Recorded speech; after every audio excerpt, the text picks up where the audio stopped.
And welcome back here to Live Now from Fox. I'm Andrew Kraft. We want to thank you for being with us here as we continue to monitor really the biggest story of the week, and that is Hurricane Ian. But what we're going to do throughout the course of the next half hour is talk about the road to the election, the road to November, and that's what we're going to do each and every Tuesday until November the 8th, breaking down these key races in so many states around the country, where we'll be also talking to our reporters who are covering the midterm elections. We'll be talking to political experts and issue and policy-based experts on what voters care about the most. And then, of course, we'll be bringing on candidates themselves. We have put out requests to a number of these candidates, both at the Senate level, at the governor's level, at the level of Congress as well, to hear from them so you can make your decisions. Of course,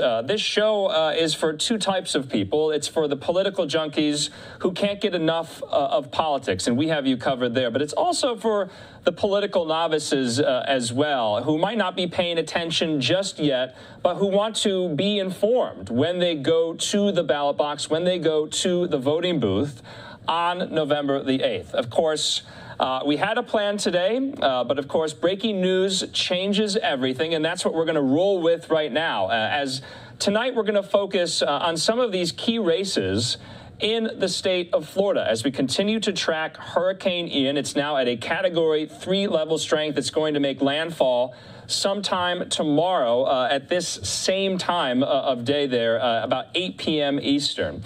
And so before we get into some of the politics tonight, let's talk about where the storm is right now, what the preparations are looking like for so many who are under these mandatory and voluntary evacuation orders. And as the Sunshine State really is girding for this. Here's Fox News correspondent Phil Keating from Florida. Exactly what state of Florida and local leaders want to see. A beach town, practically a ghost town, nearly empty as most residents are heeding the warnings and following the mandatory evacuation orders, heading inland, uphill, potentially for their own lives.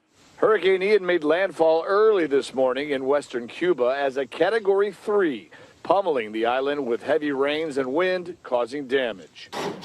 In Paso Grill, a tiny beach town southwest of Tampa, the last day for hanging protective shutters and plywood is today. We're just trying to do what we can do, you know what I'm saying? All we can do is just get stuff in here, protect our building, and then go from there. Only God's in control of what happens with a storm. Last-minute grocery store runs for food and water? Good luck. Shelves have been depleted in many cases as hurricane-hardened Floridians fully expect to lose power for days. Governor Ron DeSantis has activated 5,000 National Guard troops, some on loan from out of state, and is pre-deploying search and rescue teams as a 10 to 15-foot storm surge and flooding is forecast. He's dedicating special attention to the state's significant elderly population. We do have emergency refills of maintenance prescriptions. Those are authorized for another 30 days. We do report today 100% of operating long-term care facilities do have a generator on site. This could be the worst storm to slam Tampa Bay in 100 years. FEMA Administrator Deanne Criswell magnified the seriousness of the threat today from the White House. By the time it reaches the shores of Florida, the storm is going to slow down to approximately 5 miles per hour. And this is significant because what this means is that Floridians are going to experience the impacts from this storm for a very long time. And as of 5 o'clock Tuesday night, Tampa International Airport closed for the duration, and over in Orlando, its airport will be doing the same in the morning. In Paso Grill, Florida, Phil Keating, Fox News. All right, Phil, thanks so much. We want to hear now from Fox 13 in Tampa, especially their own Craig Patrick, as he spoke today to Florida Senator Marco Rubio about the preparations the Sunshine State has in store throughout the next couple of days. Let's listen in. As Craig Patrick is here with a closer look at that threat and how to stay safe and really save lives, Craig. And there's certainly a science to the evacuation orders. That's why it's so critical to follow them. We'll start with storm surge, specifically how it looks and what it does. This is Mexico Beach in North Florida before Hurricane Michael. And there's after the hurricane plowed through it in 2018. This is what a 17.5-foot storm surge can do. And this is what happened in South Florida after Hurricane Andrew struck 30 years ago with a storm surge of around 17 feet above sea level. And here's what happened to the coast of Mississippi in 2005 after Hurricane Katrina's surge of water washed through homes. Brick homes completely washed away from the foundation into the home behind it. The home behind it for several blocks, then crushed. Multi-story windjammer condominiums, all fine from the 4th floors up. But look what happened to the first couple of floors. Katrina had a storm surge in the 20-foot range. Those are all examples of storm surge 17 feet and up. But a storm surge of 5 to 10 feet can and does still cause catastrophic damage and fatalities. You know, what you're seeing now in some of these storm surge projections of upwards of 10 to 12, feet, 14 feet above ground level. And so that's just not a survivable event if you're there when that happens. And that's why these evacuation orders are so critical. For context, with surge, just 6 inches of rushing water is enough to knock over a typical adult, and 2 feet will carry away most cars and pickup trucks.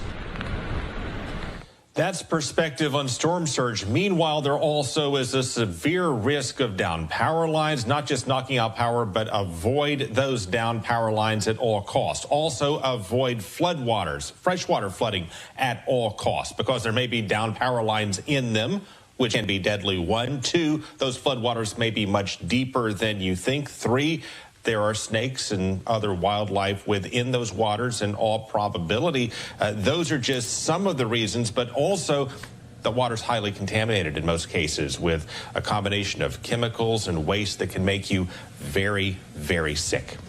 Yeah, looking back at some of those past hurricanes really puts it in perspective there, Craig. So we're talking about the aftermath here. What does the government suggest you do if you return home and you find damage?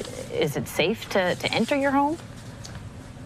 Officially, the answer is no. If you see damage in your home, you should not enter. Now, they don't mean something like a broken window. They're referring to flooding, of course, or structural damage. And in that case, you should not enter until local authorities have deemed that particular property safe. And also, if you hear any shifting sounds within the home, that is another red flag after damage that you need to get out. Okay, we thank Fox 13 in Tampa there, especially Craig Patrick. Live now look, though, at the White House. So many are talking about what the federal response is going to be to the aftermath of Hurricane Ian. Right now, let's hear from Fox News White House correspondent Jackie Heinrich on what President Biden is saying today. Told each one of them my conversation separately. Whatever they need, I mean this sincerely, whatever they need, contact me directly.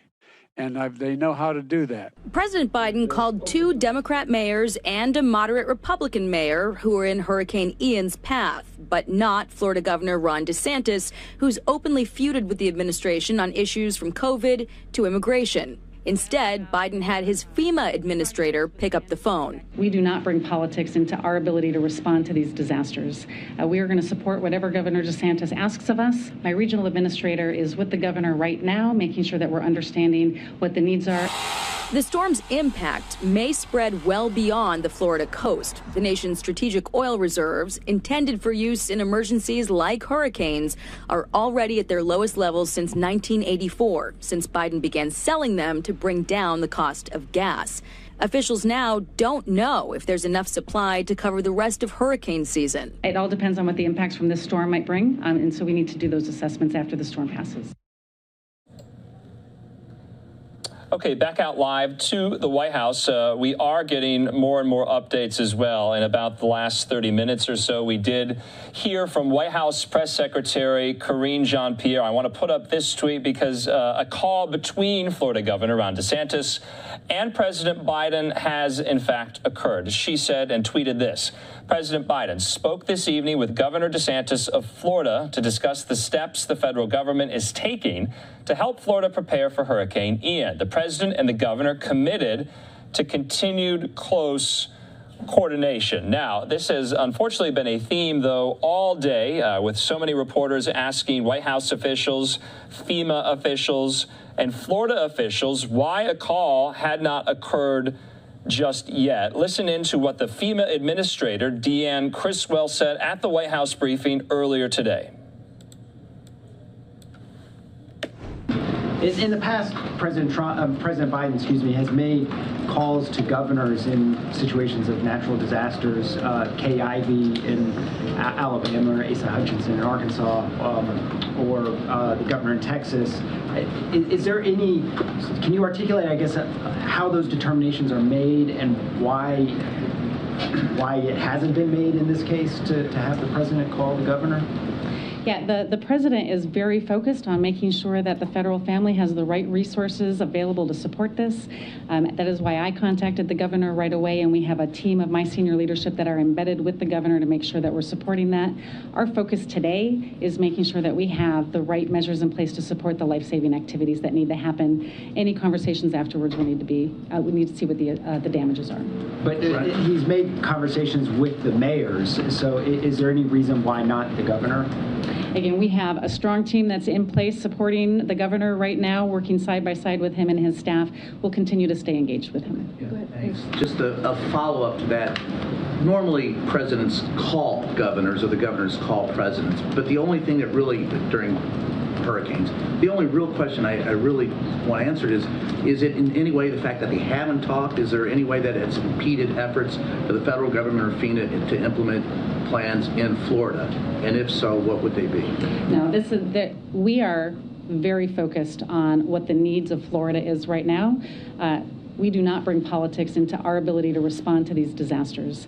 We are going to support whatever Governor DeSantis asks of us. We signed his emergency declaration within hours of him sending it in. We'll continue to do that as we see what the impacts of the storm are. So the communication between the president and the governor has no impact on how you all operate? Zero. Okay, there you heard from the FEMA administrator that the absence or presence of any communications between the governor and the president would have zero impact on the response itself. But we just want to reiterate the fact that a call has, in fact, happened between President Biden and Governor DeSantis, according to White House Press Secretary Karine Jean-Pierre. But Florida Governor DeSantis was asked about this at his latest briefing. Let's listen to what he had to say. He had some fiery responses to some of these journalists in the room there. Let's listen. Governor, how would you characterize your conversations with President Biden as Ian approaches?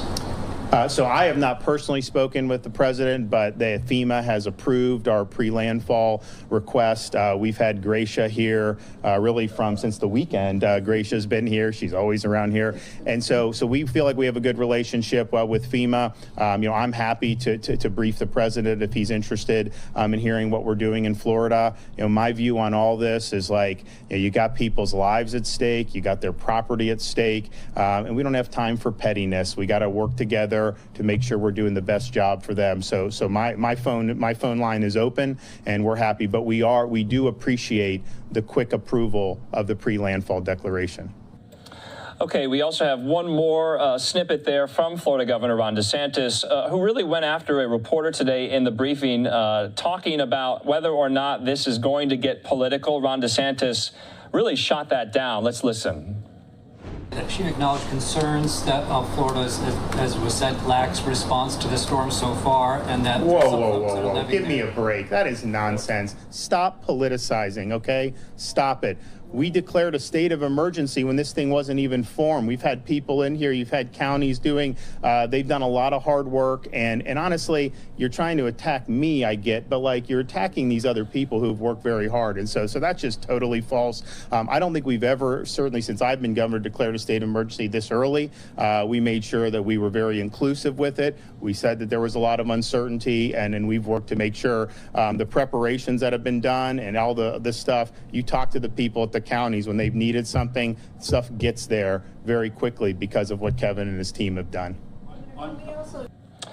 Okay, so you heard there from a pretty testy, fiery Ron DeSantis saying this response is efficient, quick, above board, and the like, responding to some of the criticism there that it was not. In the meantime, though, we want to hear from Ron DeSantis' main opponent in the gubernatorial election. That, of course, is Democratic Congressman Charlie Crist. First, before we do that, we want to put up this graphic that we had made here. And this is the Real Clear Politics average polling matchup between DeSantis and Charlie Crist, of which DeSantis is up 48.8% to Crist's 44%. You can see there the time frame of the average of these polls from August the 24th to September the 18th there. But Charlie Crist had his own press conference today via Zoom, taking questions from reporters, and he was asked about how he thought and thinks Governor DeSantis is doing when it comes to the response with Hurricane Ian. Have a listen. From what I understand, there wasn't a major hurricane when you were governor last time. How do you think that the current governor has handled the situation at hand currently? I don't want to get into Monday morning quarterbacking before Monday. I don't think it's appropriate. I think that, and I understand the question, don't misunderstand me, but I think that what we all need to do is be focused on protecting our fellow Floridians, doing whatever we can to maintain that safety, watch out for the flooding, listen to local officials, as I said earlier. I think that's the appropriate posture for right now. Okay, there, Charlie Crist not taking the bait from that reporter's question about what he thought so far of Governor DeSantis's response in the run-up to Hurricane Ian making landfall, which we've been reporting throughout the last 48 hours, is going to be tomorrow night around 8 p.m. Eastern, somewhere near Sarasota, Florida. In the meantime, we want to take just a quick commercial break. We want to thank you for watching the road to the election as we are 41 days out from November the 8th. But after the break, we are going to be speaking with a Florida politics expert and reporter, one A.G. Gankarski, about how hurricanes have political implications, as sometimes they come in the middle of a campaigning season. We'll have that conversation in 2 minutes.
And welcome back here to Live Now from Fox and the road to the election with yours truly, Andrew Kraft. Thanks so much for being with us. We do, before we get into some more of our politics coverage, have some updates about Hurricane Ian, the hurricane itself. Let's go out to this tweet from the National Hurricane Center.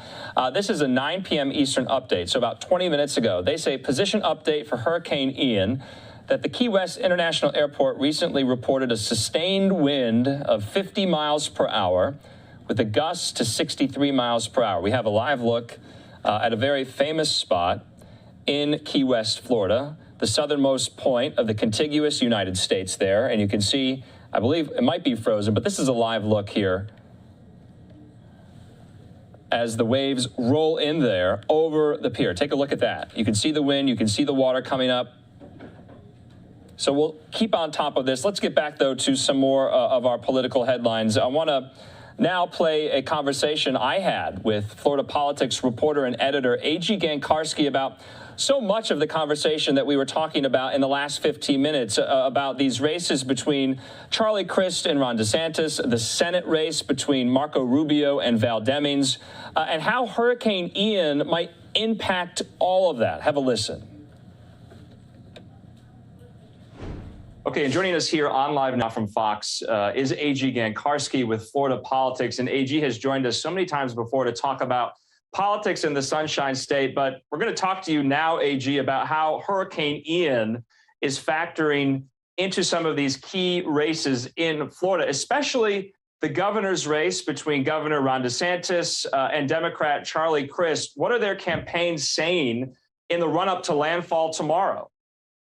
Well, DeSantis' campaign is still running ads, but they have taken the response to the storm posture. So there's none of the snark that you've usually seen from his campaign side. What you're seeing is more a focus on the leadership, a focus on evacuations and things like that, and storm information.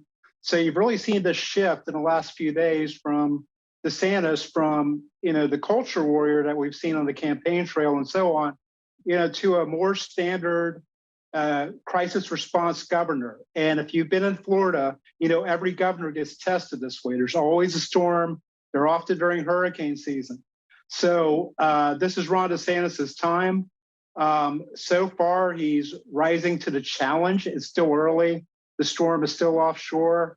But he's going back and forth around the state. He's doing straight ahead interviews with national outlets, which he didn't usually do before. So that's interesting to watch. Charlie Crist, meanwhile, is playing defense. His ads are off of TV at the moment. He's ceased his ad buys. And he did a press conference today where he wouldn't say anything really confrontational about DeSantis. He said, this isn't the time for that kind of thing. This is a time for Floridians to come together. So we're seeing kind of a pause in the campaign. I don't think that's going to last much past the time that the storm lands. We have some real issues in the state property insurance market that Chris has denoted during the campaign already. So I think we're seeing the calm before the storm, both politically and in terms of meteorology of this. No, that's such a good point. But, I think this is an interesting point, too, is that obviously DeSantis is governor right now. He's been through major hurricanes, but Charlie Crist was governor some time ago, and he's been through this as well. So they know this playbook. They know what the response needs to be, correct? And Florida is so prepared and equipped for this. Right. I mean, administrations change, but the professionals who run the Division of Emergency Management and associated organizations, they don't change. This is career leadership. And that's the kind of thing that stabilizes when you're dealing with these storms. Much like in 2018, we had Hurricane Michael hit the Panhandle during the stretch run of that campaign. Rick Scott spent a lot of that campaign crisis managing and responding to what had happened there. And I think you're going to see something like that here. But a lot of this is being done by professionals who are not political appointees.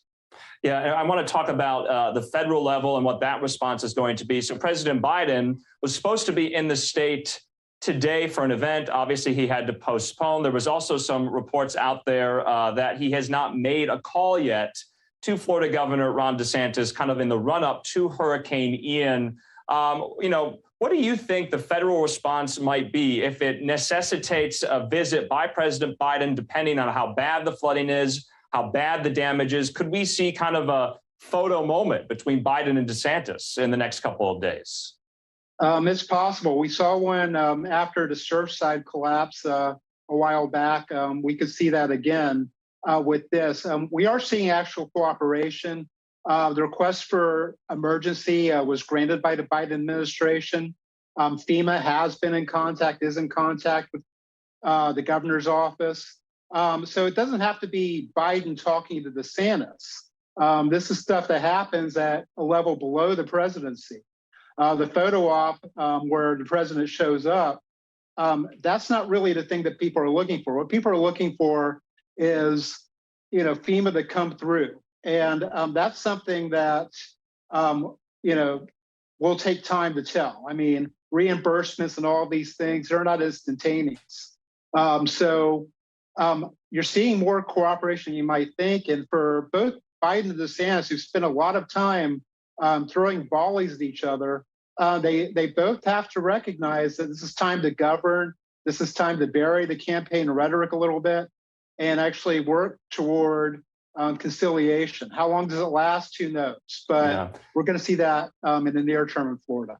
Yeah, and offline, you were saying that it always seems like a hurricane comes in the middle of campaigning during these election years. But then again, hurricanes also have the tendency to become political footballs, depending on how well the response goes to them in the aftermath of the storm. Do you foresee that happening here, depending on how the response is? Because a lot of the issues that are really pervasive throughout the state of Florida, they come to the fore when a hurricane comes by. The most severe issue that's going to be in play here is the property insurance market. We've got 6 firms that have already gone under, left the state, what have you, this year. The 6th one was just this week.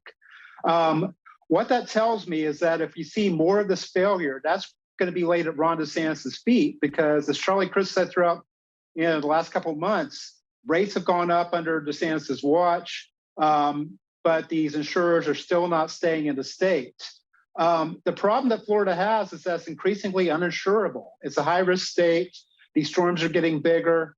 There's been a lot of permitting in places where should have happened over decades. And Florida's not the only place where insurers are starting to take a second and third look about being active in this market. But there's just not appetite for this kind of risk. And Ron DeSantis is going to have to manage that crisis going into November. And if he has a second term, he's going to have to do more about it than has been done already. Yeah, AG, we're some 40 plus days out from November 8th from the midterm election. But, Will, do you think voters will think about Hurricane Ian, depending on how strong and how disastrous it is, going into the ballot box in the next couple of weeks? Will that be on the minds if there are kind of some of these lingering effects of Ian? Also, possibly another hurricane could come by in the meantime as well. Is this going to matter to voters? Yeah, it really depends on the response. Like I've been saying, DeSantis is following a tried and tested playbook in terms of the response, in terms of getting the people who have issues. He'll be able to be in that situation of actually governing the state. I think that's a really big deal for him. I think overall, hurricanes tend to benefit incumbents. That is, of course, with the caveat that the property insurance market doesn't further deteriorate, in which case all bets are off. But what we have seen with past hurricanes, you've seen the depression and turnout in areas that are storm affected. In 2018, that was the Panhandle. It remains to be seen what happens with this storm. Okay. Let's talk about election administration in Florida as well. Do you see that at all being impacted by Hurricane Ian as far as, early voting goes, some of these voting precinct centers that are getting ready for November? Have you gotten any reporting on that? Are they kind of ceasing operations until the storm goes by?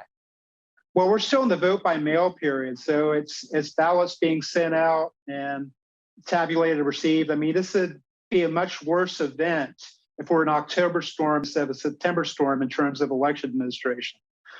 So my guess, not knowing what the storm is going to do, is that the timing works out to where it won't disrupt Florida elections.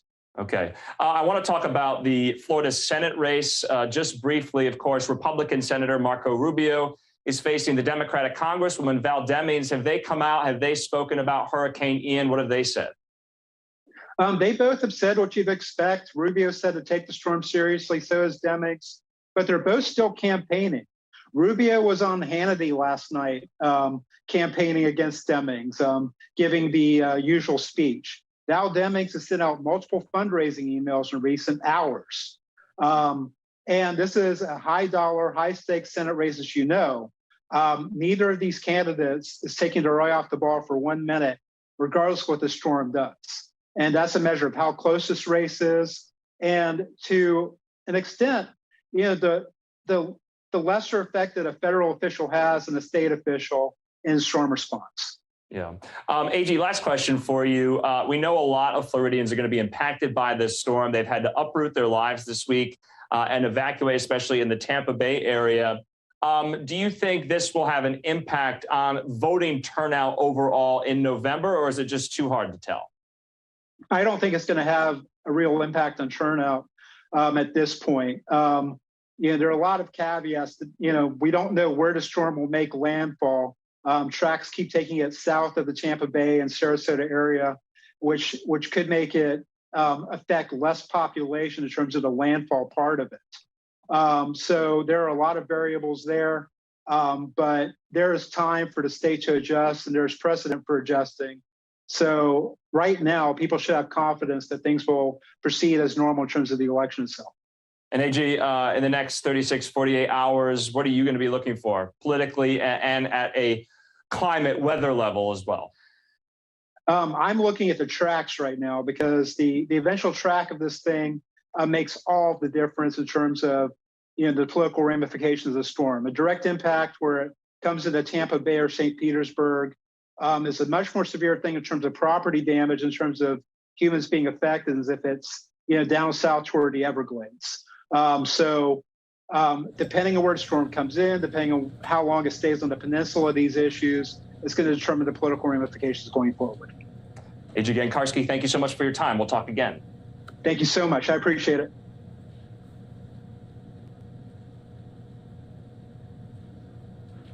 Okay, so we hope you enjoyed that conversation there. We pre-taped that interview, and of course, in the duration since, we did learn, and we have been reporting, that a phone call has taken place between Florida Governor Ron DeSantis and between President Joe Biden. Just want to put this up, though. I want to talk about the Senate race as well. We were showing you the governor race kind of polling breakdown. These are the Real Clear Politics polling averages for the Senate race there in Florida. The Republican incumbent, Senator Marco Rubio, the Republican, up 46.8% in the average, and Congresswoman Val Demings, the Democrat, at 44%. This was a aggregate between August 24th and September 18th, just a few days ago, of where the polling stands in this race. So it's going to be quite interesting, and we'll have you covered here on Live Now from Fox. So I just want to preview as well the next several Tuesdays at this same hour. It's going to be Tuesday nights, 9 p.m. Eastern, 6 p.m. Pacific, Road to the Election with yours truly here, bringing on experts, reporters, candidates, talking about the issues you care about the most, as we are now 41 days away from November the 8th. And of course, like I said, breaking news changes everything. We had to kind of modify and reorient our show tonight around Hurricane Ian, as it's going to just really lash Western Florida, and we have you covered there. We're going to take just a quick commercial break. We want to thank you for watching here. It's a little after 6:30. When we come back, though, we'll be hearing from Tampa officials, including the mayor of Tampa, Jane Castor, and other law enforcement and emergency management officials about what they are doing to prepare. We'll have it in 2 minutes.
right. Everybody ready? Okay. Mayor Jane here, giving the latest briefing. As you all know, we're looking to do this at 11:30 and 5:30 every day. The latest predicted path of Hurricane Ian shows that it may land a little further south than first anticipated, which wouldn't be good news for our neighbors, but would be for the Tampa Bay area. You know, having the storm basically stall right across from Tampa Bay, as we discussed earlier, would really be catastrophic with the amount of rain, the storm surge, and no place for the water to go, as we are already saturated. So we have, our plans have gone very, very well. Our preparations, our Parks and Recreation passed out almost 100,000 sandbags. We opened up 16 Parks and Rec locations for children whose parents had to go to work. Those facilities have all been closed down for the storm.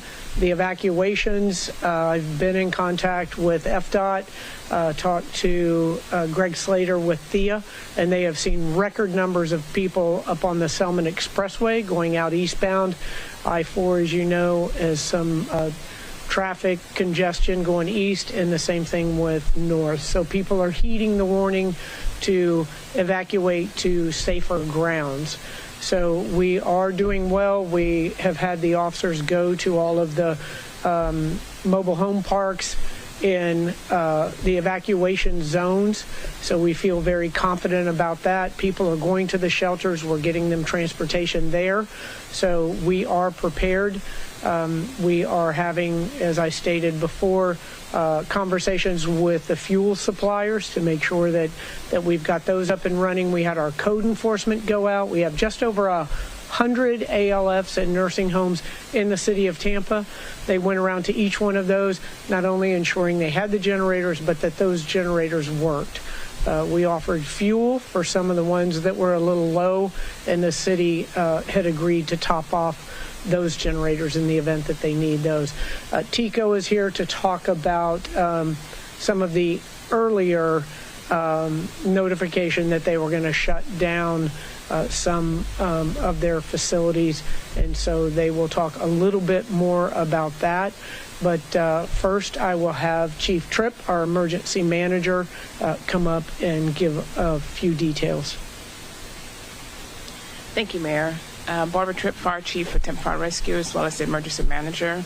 As the mayor has stated earlier about the changes with Hurricane Ian, that still does not stop us from preparing for the worst. We will receive some rain, we will receive some wind, so we still need to make sure that everyone is prepared. If you are still in the evacuation area, you must make sure that you follow the rules that we want you to evacuate safely. This storm could make another change, which we're hoping it doesn't, but you just need to make sure you're prepared. Once again, we have been communicating with local agencies for assistance. We have been communicating with the community. We have a lot of resources out there available to the community, so we want to make sure that everyone take heed to the resources that's available. Make sure you take care of your loved ones, your kids, and your pets. We have shelters that are open for special needs. We have shelters that are open for families to make sure that you are secured. We don't know what this storm is going to bring. And as the mayor stated earlier, it shifts. Good for Tampa, you know, but once again, we just hope it doesn't shift again. And once the storm do start coming in, once again, 911, first responders will not be able to respond if the winds or sustained wind are greater than 40 miles per hour. So for your safety and our safety, we ask you to continue to pay attention to the news and all the media that's out there for you all to stay safe as well as keep us safe. Thank you. Good evening, everyone. Just a couple of points to add to what Mayor Castor and Chief Tripp mentioned. Our school shelters are up and running, and they are being staffed with Tampa PD school resource officers. So the security at the shelters is of the utmost priority for those that have evacuated. We actually did visit Zone A and Zone B, which were the two mandatory evacuation zones, 3 times. So we're still urging residents to evacuate safely. There is still plenty of time to evacuate to one of the shelters.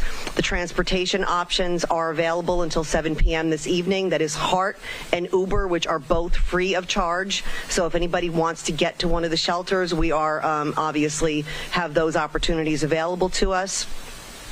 The one thing I do want to mention is that since the state of emergency was announced, that any of the crimes that are committed in the burglary or theft realm that are committed during the state of emergency, that the penalties are enhanced. And I just want to stress that at this point, that if you commit a burglary or a theft during a state of emergency in Hillsborough County, a burglary would normally be a 2nd-degree felony, and it will be upgraded to a 1st-degree felony, and a 3rd-degree felony, theft or burglary, would be enhanced to a 2nd degree.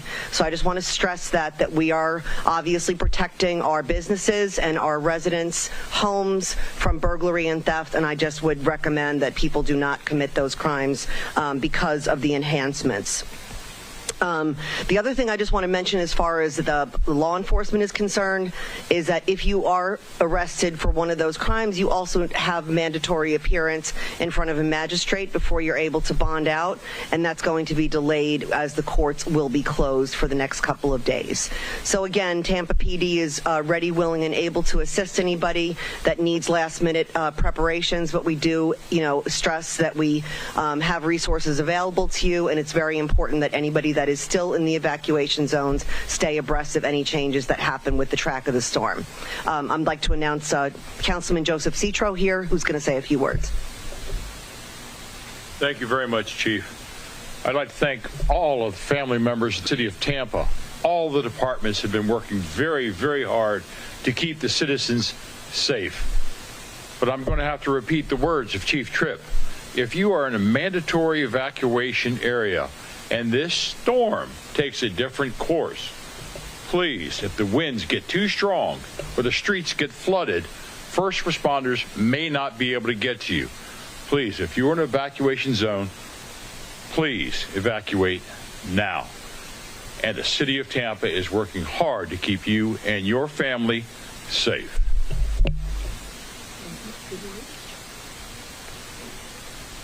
Hi, Sherry Jacobs, Tampa Electric. Tampa Electric is bringing in thousands of workers to help restore power after the storm passes. We have 3,500 line workers, tree trimmers, and damage assessors.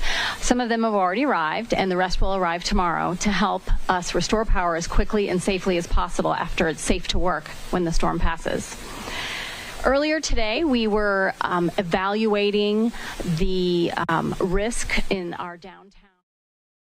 Okay, so we've been listening in there to Tampa officials, the mayor, law enforcement officials, that representative from the utility company, Tampa Electric there. And this was the latest update. They're going to be having 2 of these a day until the storm passes, to which forecasters are saying it could be off the state of Florida by Friday morning. That remains to be seen. I'm Andrew Kraft. Thanks so much for being with us here on Live Now from Fox as we continue to cover all angles of Hurricane Ian. Let's go out to Tampa now live. We're being joined by Fox News multimedia reporter Ashley Soriano. And Ashley, good to see you. We spoke to you, about 2.5 hours ago. What are conditions looking like there? Who have you spoken to into the interim as now nightfall is on Western Florida? Hey, good evening, Andrew. Good to see you again. Well, I'm still out here in downtown Tampa, and there's been a consistent drizzle of rain, not a lot of downpour. In fact, I think I, along with many other people, would have expected a lot more rain by now. It's slightly windy, not too much, but there have been a few people that have passed by me, a lot of them staying in this one hotel that has remained open. There are boards on the windows, just a little bit of a walk down to some other hotels. They've closed. In fact, this is actually my 3rd hotel, as the other 2 have closed. And I have spoken to a few people who have passed by, one homeless man who didn't even know the strength of the hurricane, and I informed him he's very worried now.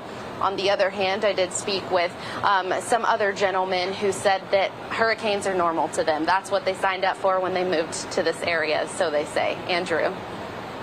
Yeah, and Ashley, you were kind of recounting to us how you've had to move hotels because some of these hotels you were in, they were in these evacuation zones, and so they essentially closed their doors to people. So you've had to kind of move around a lot, and we can see maybe the wind is picking up just a little bit there. We have live pictures in some of the outer bands of Ian as they kind of impact and slap parts of, Broward County, Miami, and Key West and the Keys. But right now, this is, I guess, proverbially, and pardon the cliche, the calm before the storm. Isn't that right?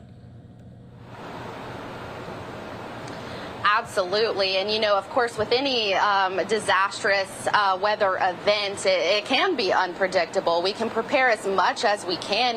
I spoke to a man earlier today who filled up 45 gallons worth of gas in these handheld gas tanks. He said you just can't ever be too prepared.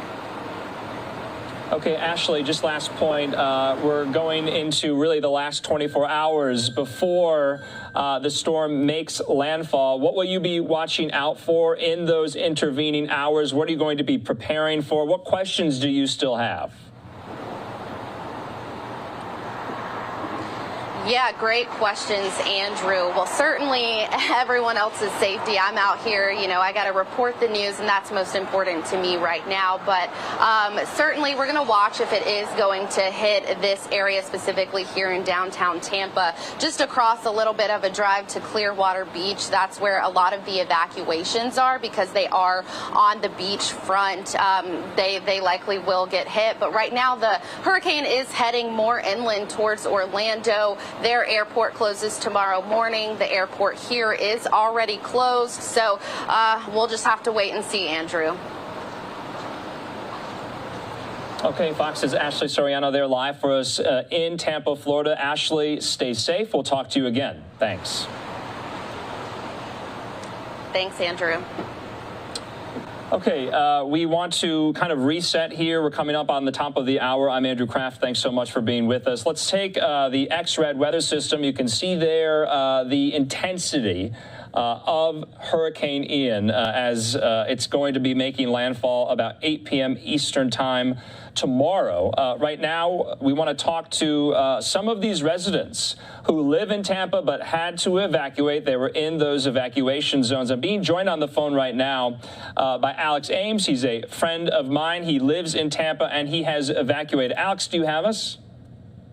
Yes, Andrew, can you hear me? We can. Okay, Alex, walk us through your last, 24 hours or so. When did you get the notice, and where are you now? How far away from Tampa did you go?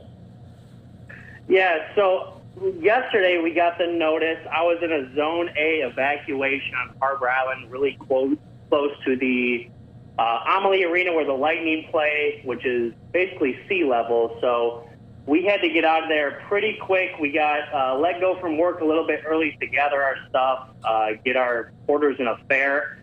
And yesterday we made the plans, got an Airbnb, luckily, near Cocoa Beach, and made the drive this morning at about 6:30 a.m. Took about 3 hours. Traffic was about medium, but solid pace, I would say.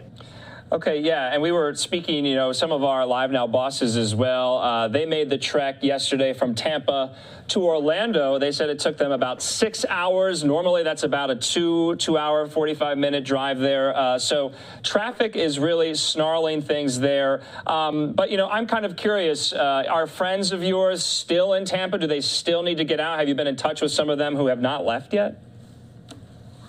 I do still have some friends. They're in Zone A, B, C. Given the warning, offered, hey, get out of Dodge, but there are choices that need to be made, and Floridians, I think natives tend to stick around a little bit more. I'm from Michigan. I did want to get out of Dodge, having been through Irma and seen gas stations be out of gas, especially heading north. I thought it was best to leave a little bit early. Had a little bit of preparations already planned as far as a bug out bag and some food. So I just hope everyone stays safe out there wherever you are. Yeah, Alex, that's one of my questions. When you get these evacuation orders, and they are mandatory, what do you take with you, and what do you leave behind? Give us a sense of, what you put in your car, what you put in your suitcase, and how long do you expect to be gone? So for things like this, I plan to be gone a week. So I have a cooler filled with water, some ice, Gatorade, basic food, and of course, basic clothes. Like I'm going to a hotel basically for a week. So that's what I plan when I pack the car, and then a deck of cards just to have fun if the power's out. Yeah, and of course, there's a lot of time to pass, and as we watch this storm kind of unfold and gather there on western Florida in the Gulf, and we are being told it's going to hit, at least the impact's going to be the border of Sarasota and Charlotte County. And so essentially, you said you had experienced this back when Irma came through. Are you seeing some similarities or some differences, or is it really the same go plan here? From what I witnessed, and I may have taken off a little bit earlier this time, having been through Irma, it was a little bit eerie in Tampa. I did not see as much panic, even though all the trajectories were looking like it was going to hit straight towards Tampa. But I don't know if people got prepared a little bit earlier, but very similar in the sense of, getting the news out and people were starting to head out. So I think people may have learned from Irma, but I know that one didn't hit directly as much as Tampa was showing earlier. Yeah, and we are being told that it looks like Tampa isn't going to get, a direct hit. Obviously, there's still going to be a lot of wind, a lot of rain, a lot of flooding here. We have about 4 Live Now looks up, and we can tell, unfortunately, it is nighttime, but you can kind of see the rain starting to come in. Alex, last question for you. Are you optimistic? Are you cautious? Are you concerned? Well, how are you feeling right now? It's tough to say. Obviously, tuning in just like everyone else who want to see a Tampa Bay not take a direct hit, because Bay Shore, some of the other places in Tampa during normal storms, flood pretty heavily, and being that close to sea level is very concerning, especially with all the friends and family I have in that area. But I'm optimistic. I hope everyone's safe out there, either evacuated or prepared, but wishing the best of luck to those who are there and everyone else throughout the state. Okay, Alex Ames, we appreciate your time and your experience. Thanks for telling us your story, and we'll be in touch, too, throughout the next couple of days. Thanks, Alex. Sounds good, Andrew. Take care. Okay, hope you enjoyed that. We want to get really the human element to this, because 2.5 million people were under these evacuation orders in the Tampa Bay metropolitan area. And so it is now just a waiting game to see how bad Hurricane Ian is going to be. And will it make landfall as a Category 3, as a Category 4 hurricane? That all remains to be seen as well. We're getting more and more updates as Cubans are assessing the damage as well. We just got an Associated Press news alert that officials in Cuba are essentially saying that the entire island nation of Cuba is without electricity as Hurricane Ian collapsed the power grid. That was the AP news alert that just went out about 10 or 15 minutes ago. All right, we're going to take a quick commercial break. We'll be speaking to some more of our reporters live in the 7 o'clock hour. We want to thank you for being with us. We'll be back in just a moment.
I'm Andrew Kraft. Thanks for being with us. Welcome back here to Live Now from Fox. So we're approaching the 7 o'clock hour here on the West Coast, 10 o'clock there in Florida on this Tuesday night. We do want to preview as well. We are going to be getting yet another update from Florida Governor Ron DeSantis and state emergency officials. That's going to be at 8 o'clock Pacific, 11 o'clock Eastern. You can join us here on Live Now from Fox, and we will be showing you that live in its entirety. In the meantime, though, let's hear from Coast Guard officials in the state of Florida about how they are preparing for this.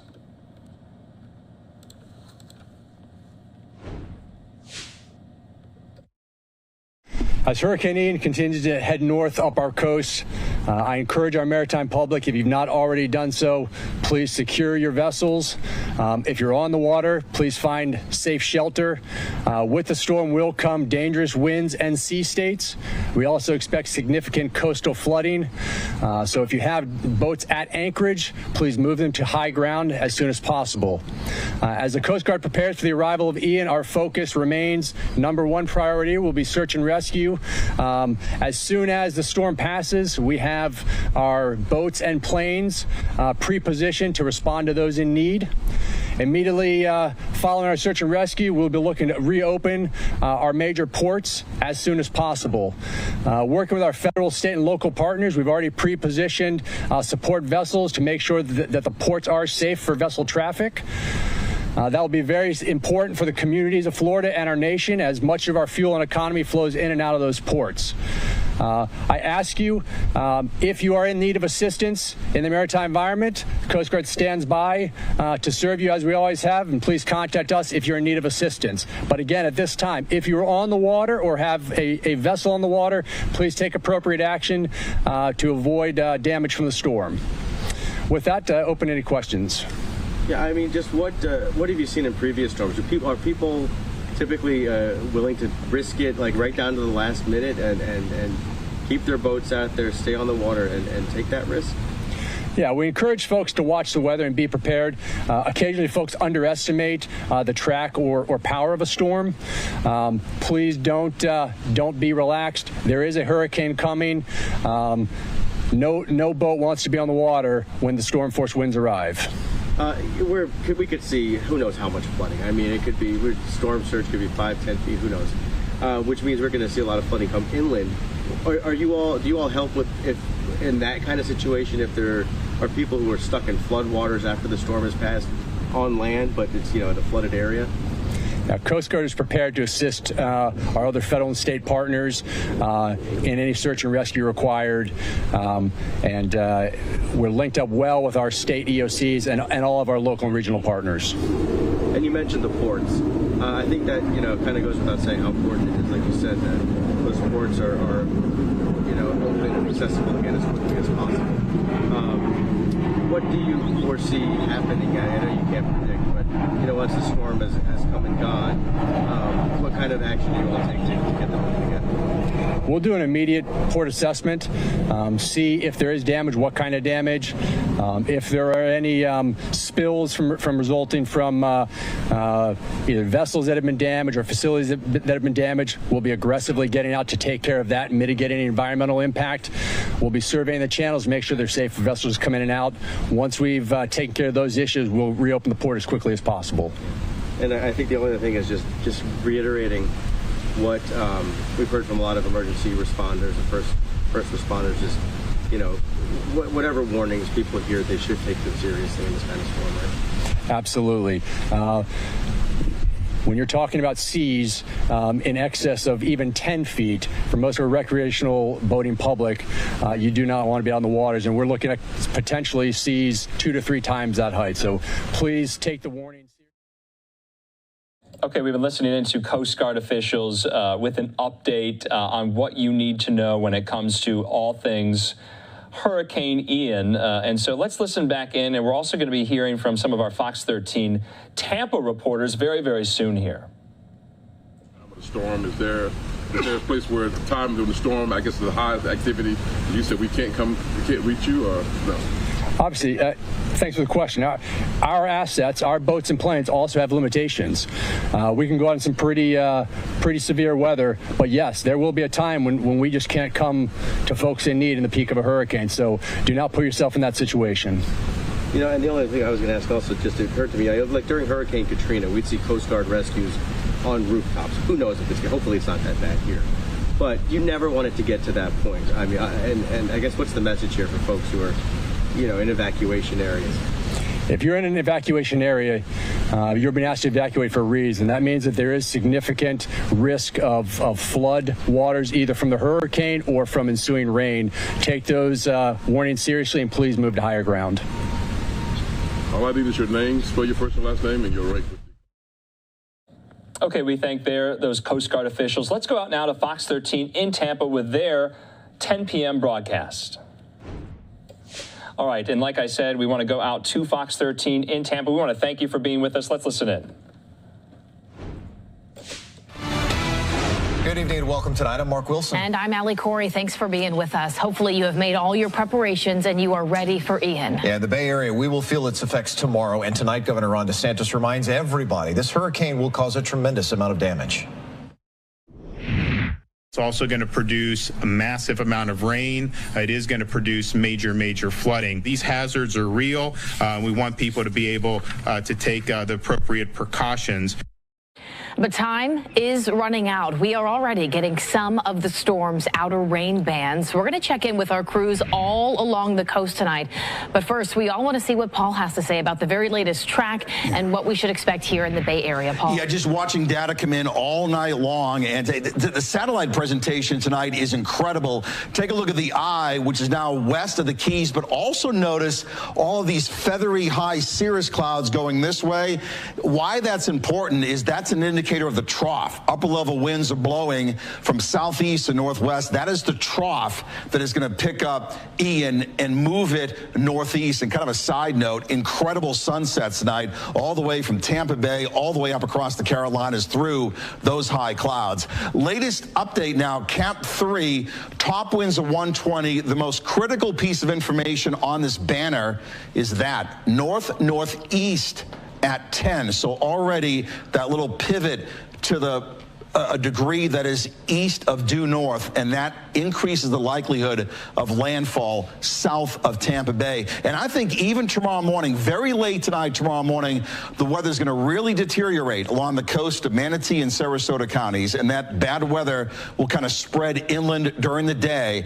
I want to remind you, you can't focus on these dots and this track. A hurricane is not a point or a line on the map. The weather extends out even beyond the cone. So it's not as though the weather follows the line. The weather's over here and over here. And as the weather goes inland, we'll see kind of a whole big wedge of strong winds and heavy rain moving from southwest, northeast. Side note tonight, multiple tornado warnings, including damage at an airport in Hollywood. A whole bunch of planes were kind of flipped over. These spiral bands do produce tornadoes, and some of these tornado risks will be inland across our area beginning later tonight and lasting probably right through Wednesday. Wind data. Gust 71 in Key West, gust 64 in Marathon, gust 30 West Palm. Hurricane warning, Pinellas, Hillsborough, Polk South. Tropical storm warning to the north. The storm surge now with a landfalling hurricane somewhere down here. The storm surge risk around Tampa Bay has been reduced greatly. It's tough to have a storm surge with a northeast wind. South of the center, it's a south wind. High storm surge probability south of the center. That makes sense. Some of the rainfall numbers, folks, that we're seeing from the models, I don't say this is going to verify. It's probably not. But here are some storm totals: 24.99, 12.87, 21.6, 17.78. Even if it's half of this, it's a lot of rain. So got a lot more to talk about. We'll talk about specific impacts to your area coming up at about 10:20. I'll see you then. All righty, Paul, thanks a lot. Cars are packed. Homes are boarded up in Sarasota County. Those who live in zones A and B there are under mandatory evacuations tonight. So they spent the day doing what they could, getting what they wanted, clearing out and stocking up. Let's go to Fox 13's Brianna Ardondo, who's joining us now live tonight from the Sarasota County Emergency Operations Center. Been there all day. Hi there, Brianna. So what are they feeling so far here about this? Yeah, well, Mark, I can tell you that right now, this emergency operations center is full with a lot of people from all over the county who are here tracking the storm and making sure that they get the latest information out to folks. They actually just sent out an emergency alert warning people, urging people to leave before 2 o'clock in the morning. Earlier this evening, a couple of locals shared exactly what they're doing to prep for the storm. The urgency is here to pack up and beat the storm in Sarasota County. Once I figured out that it was going to come into Sarasota area, I decided that I'm going to go south. And I'm going to go to Fort Lauderdale. Richard Siskey is filling up his gas tank and leaving his Lakewood Ranch home ahead of Hurricane Ian. I put everything up off the floor, so there's nothing on the floor. Everything's sitting on tables, etc., just in case there's any flooding. And I just locked it down, and that's it. Tuesday, Sarasota County officials ordered evacuations for barrier islands and zones A and B near the coast, sending one clear message: leave now. You've got probably overnight till about 1 or 2 in the morning, but once those winds get to 45 miles per hour sustained, you don't want to go anywhere. Governor Ron DeSantis warned residents about power outages and what to expect. If you're in harm's way, you're really taking a risk. Now, there are definitely going to be people in this county and in other counties around here who are not in a Zone A or Zone B situation. Maybe they are on higher ground. They have perfectly safe structures, and they make those decisions that's best for them. Longtime local Andrew Yoder is staying behind in his Mayaca City home. He's riding out the storm with his wife. There probably will be flooding around. Our house is actually on stilts, so we're about 8 feet off the ground, so not too worried about flooding either, and just hope no trees blow over. That would be the biggest thing. Prepping while they can and hoping for the best. I remember Charlie. I was quite young, and we went down and saw the damage that it did, and it's just like insane what power those storms can have, but at the same time we trust that God's going to protect us and take care of us. Now, Sarasota emergency officials told us around 8 o'clock tonight that they had about 1,700 people who are taking shelter in those evacuation shelters here within the county. They said that that is a low number, though, and that concerns them because it makes them worried that more people are not taking those evacuation orders seriously. And so, again, they are urging tonight for people in those zones A and B to get out while they can still. Go to a friend's house, go to a family member's house, and if you need to, of course, 12 shelters are open here within the county. I can also tell you that they are preparing for up to 15 feet of storm surge here within the county, and of course lots of rain that could bring flooding to other parts. Mark? Yeah, especially for those who are out there on those barrier islands. To your point, 1,700 might sound like a couple of full shelters, but many more people down there, more people. So hopefully everybody's safe, and they do still have some time to get out, though. Brianna, we'll check back in with you later. Thanks. Okay, we thank Fox 13 in Tampa. We're going to be speaking with Brianna ourselves here on Live Now from Fox. But in the meantime, we want to hear from our folks there at Fox 35 in Orlando, where the meteorologists there are predicting 20 to 30 inches of rain for some spots over in the Orlando area. Let's listen in. Bands of Hurricane Ian are already spawning tornadoes in South Florida. Yeah, we are getting several reports of suspected tornadoes touching down in Broward County. And Fox 35 anchor Ray Vieta is joining us live now with these breaking details. So, Ray, what are you hearing? Well, the story is what Brooks was just talking about, those tornadoes. Those tornadoes are having a big effect in South Florida. We're getting images from North Perry Airport in the city of Hollywood. That's near Fort Lauderdale. More than 15 planes there are reportedly damaged after a suspected tornado hit just about an hour ago. Again, these are the images just coming into our newsroom minutes ago. You can see several of the planes are flipped over with the wings bent and twisted. So far, there are no reports of any injuries, and this comes just minutes after another reported tornado touched down in Pembroke Pines. We were just talking about this in the newsroom, Lou. Again, no reported injuries there as well, but we're already seeing the power of these outer bands of Ian, which are coming our way as well. Right now, we have one of our team members in the newsroom actually interviewing the person who took those pictures. We'll hear from him about the damage at 11. But for now, John, I'll send it back to you. All right, thanks, Ray. And Fox 35 has live team coverage tonight, bringing you every angle of the storm. Let's get right out to Fox 35's Marie Ettinger at the Orange County Convention Center. So she joins us live where they are preparing. So, Marie, give us an idea of what's happening there at this hour. So what you're looking at behind me is called the Ready Line, and they are getting ready. Just like you said, you can see people behind me working on an ambulance right there. And over to the side, just an enormous line of them. FEMA has 300 ambulances being coordinated right now by AMR. There are about 100 that have already been deployed to the Tampa area, and several more have headed out since we've been here. Now, I do want to note these ambulances are coming from all over the country. They are not the same crews that would respond if you were to dial 911 right now. They're additional resources coordinated specifically for hurricane relief. Right now, the task orders that we have from FEMA are to go to the Tampa area and move patients from facilities inland to a safer location. Those orders may change. We may get different ones throughout the night, but at some point we'll come back here when it's no longer safe to be out operating on the roads. There are also helicopters on scene here. This is something you are only going to see right here on Fox 35. We were the only crew who went inside to see the aircraft. There are 6 medical transports here, plus half a dozen Air Force helicopters. At 11 o'clock, we're going to be talking more about how all of this coordination happens. You can see it's a massive effort and how quickly that happens.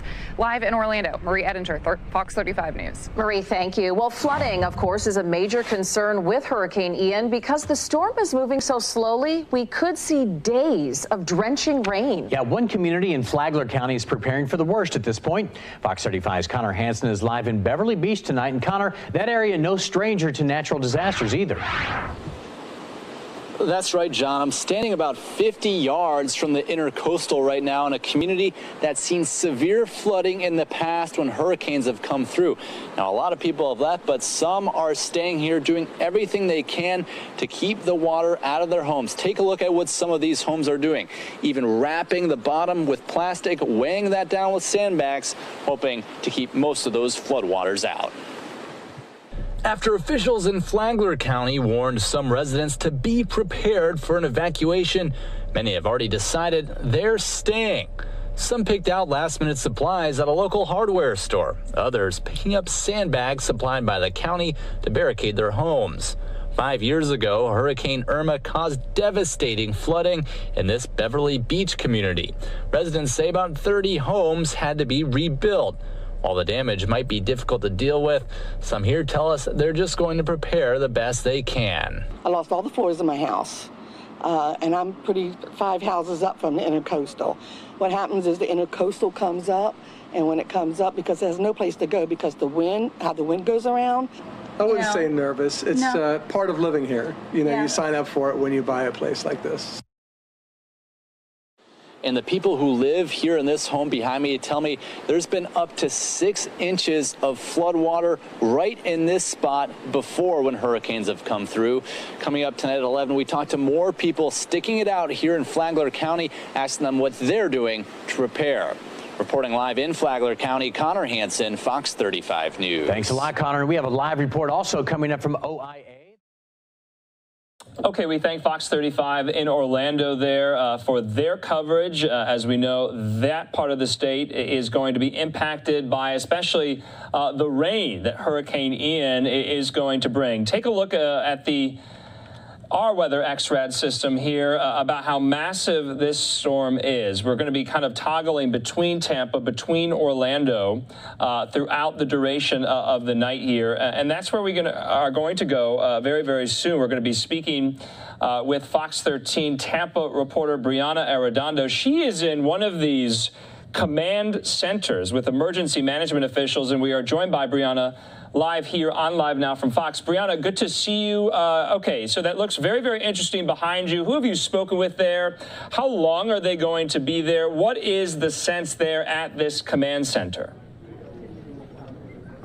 Yeah, well, Andrew, I can just tell you right off the bat that everyone here, there are folks from law enforcement, from first responders, we have public works. A lot of people are here, they are ready, and they are not going anywhere throughout this storm. I'll step out of the way so you can see just how large this room is and all of the folks who are here ready to help. They're keeping track of conditions as everything kind of moves through with Hurricane Ian. We spoke earlier to the emergency management director as well as local community resource resources commanders, and they're answering lots of calls that people have about evacuation zones and resources. Sarasota County here actually just sent out an emergency alert about an hour ago, urging people to leave before 2 a.m. because that is when they expect things to really start going south. Now, earlier this evening, we did speak with a couple of locals who shared how they're prepping for the storm. The urgency is here to pack up and beat the storm in Sarasota County. Once I figured out that it was going to come in the Sarasota area, I decided that I'm going to go south, and I'm going to go to Fort Lauderdale. Richard Siskey is filling up his gas tank and leaving his Lakewood Ranch home ahead of Hurricane Ian. I put everything up off the floor, so there's nothing on the floor. Everything's sitting on tables, etc., just in case there's any flooding. And I just locked it down, and that's it. Tuesday, Sarasota County officials ordered evacuations for barrier islands and zones A and B near the coast, sending one clear message: leave now. You've got probably overnight till about 1 or 2 in the morning. But once those winds get to 45 miles per hour sustained, you don't want to go anywhere. Governor Ron DeSantis warned residents about power outages and what to expect. If you're in harm's way, you're really taking a risk. Now, there are definitely going to be people in this county and in other counties around here who are not in a Zone A or Zone B situation. Maybe they are on higher ground, they have perfectly safe structures, and they make those decisions that's best for them. Longtime local Andrew Yoder is staying behind in his Mayaca City home. He's riding out the storm with his wife. There probably will be flooding around. Our house is actually on stilts, so we're about 8 feet off the ground, so not too worried about flooding either, and just hope no trees blow over. That would be the biggest thing. Prepping while they can and hoping for the best. I remember Charlie. I was quite young, and we went down and saw the damage that it did, and it's just like insane what power those storms can have, but at the same time we trust that God's going to protect us and take care of us. Now, the folks here at the Emergency Operations Center told us that they have also been taking care of folks who are medically dependent. They've gotten them to safe areas. They started evacuating Sarasota County around 8 o'clock this morning for those first two zones, Zone A and B, along those coastal areas, as well as barrier islands.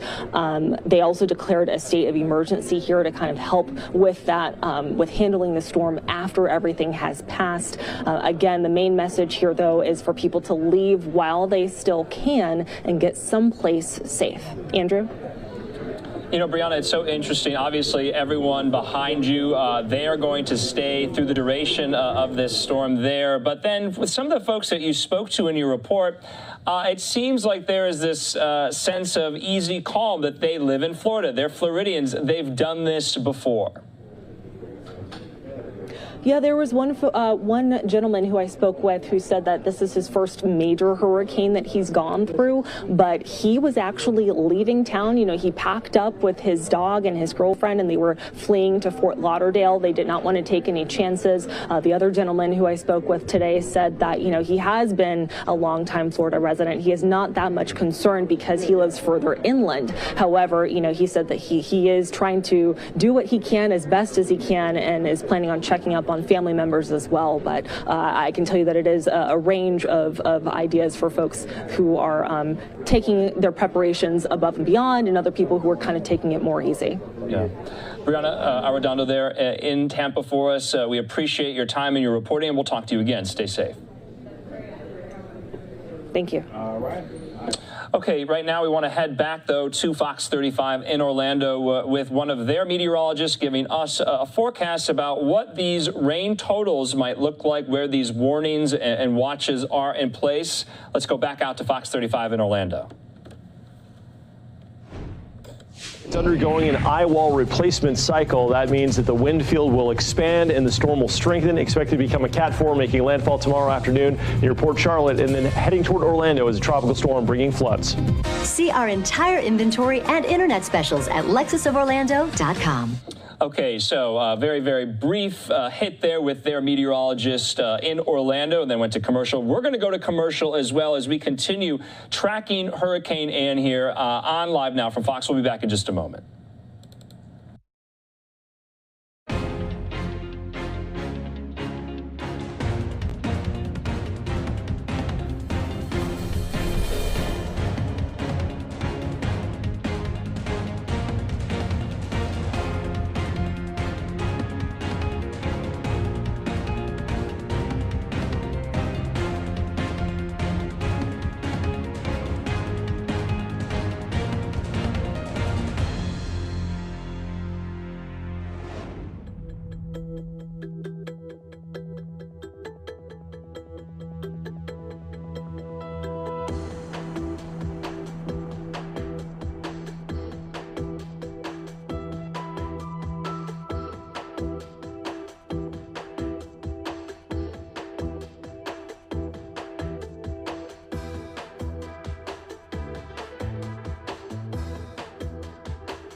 Storm Team meteorologist Brooks Garner and Ian Cassett join us once again. Yeah, guys, people only have a few more hours to prepare for the storm before we get, a lot of rain and possibly tornadoes tomorrow. Yeah, that all begins tomorrow morning. We're looking at bands of rain, and Ian and I have been looking at the latest. You know, in addition to the rain, we got tornadoes tomorrow on the way. Yeah, there's a potential for tornadoes. We always have to watch that isolated tornado risk, and as you see here next to me, we have a number of those tornado warnings right now are on the radar in South Florida, but I'll be diving into that first, but we have many more issues that could be with flooding and more. Yeah, that's right. I mean, we're under a hurricane warning right now. This is for Orange County, Seminole County, Lake County, Osceola County, points south and west toward the Tampa Bay region and beyond, with tropical storm warnings in effect for Volusia and Brevard. A tropical storm warning means that conditions are expected to occur inside of 36 hours. It'll be tropical storm force winds over 40 miles an hour. And hurricane warning means that hurricane impacts could happen inside of 36 hours. And what I mean by that is wind gusts over 74 miles an hour. So, I mean, we could see a wind component to this after all,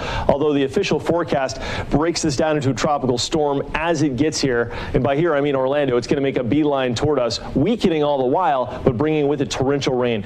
The takeaway with this hurricane, the legacy may be the flooding. I hope it's not. It's one of these forecasts I really hope we get it wrong, but it looks like based on all of the guidance, all of the computer models, looking at the official forecast from the National Hurricane Center, it looks like a very good chance for some very impactful flooding rain in earnest tomorrow night, continuing into Thursday morning. We're getting winds right now in Key West about 47 miles an hour, gusting to 71. Forecast to make a landfall tomorrow afternoon, probably after 2 o'clock, around Port Charlotte, maybe north towards Sarasota.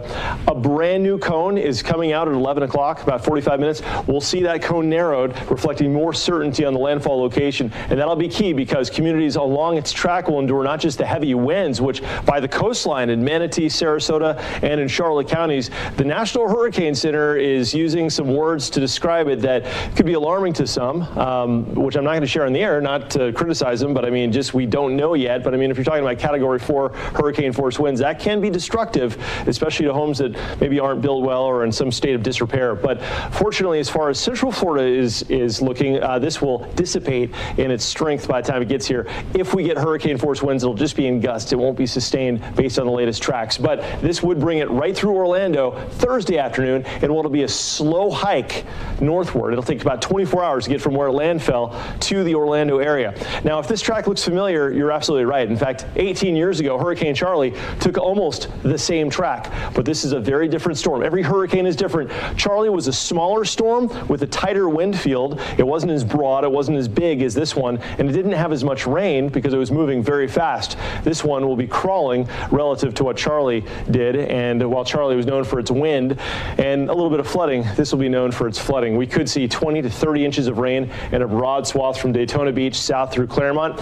Keep in mind, this may shift based on the exact track. It may go north, it may go south, but somebody's going to be in a swath of the kind of flooding that may make many roads impassable for a time tomorrow night into the day Thursday with standing or flowing water. You never want to try and drive through the water. We're going to see rain developing tonight, becoming heavy at times tomorrow. Each one of these cells could have a tornado in it tomorrow afternoon. And then tomorrow night after sunset, the really intense rain begins as the core of Ian works northeastward. In between these two lines, check this out, from about 4 a.m. right on through the middle of the day tomorrow, absolutely, middle of the day Thursday, absolutely pouring rain, and that's where the flooding is going to happen.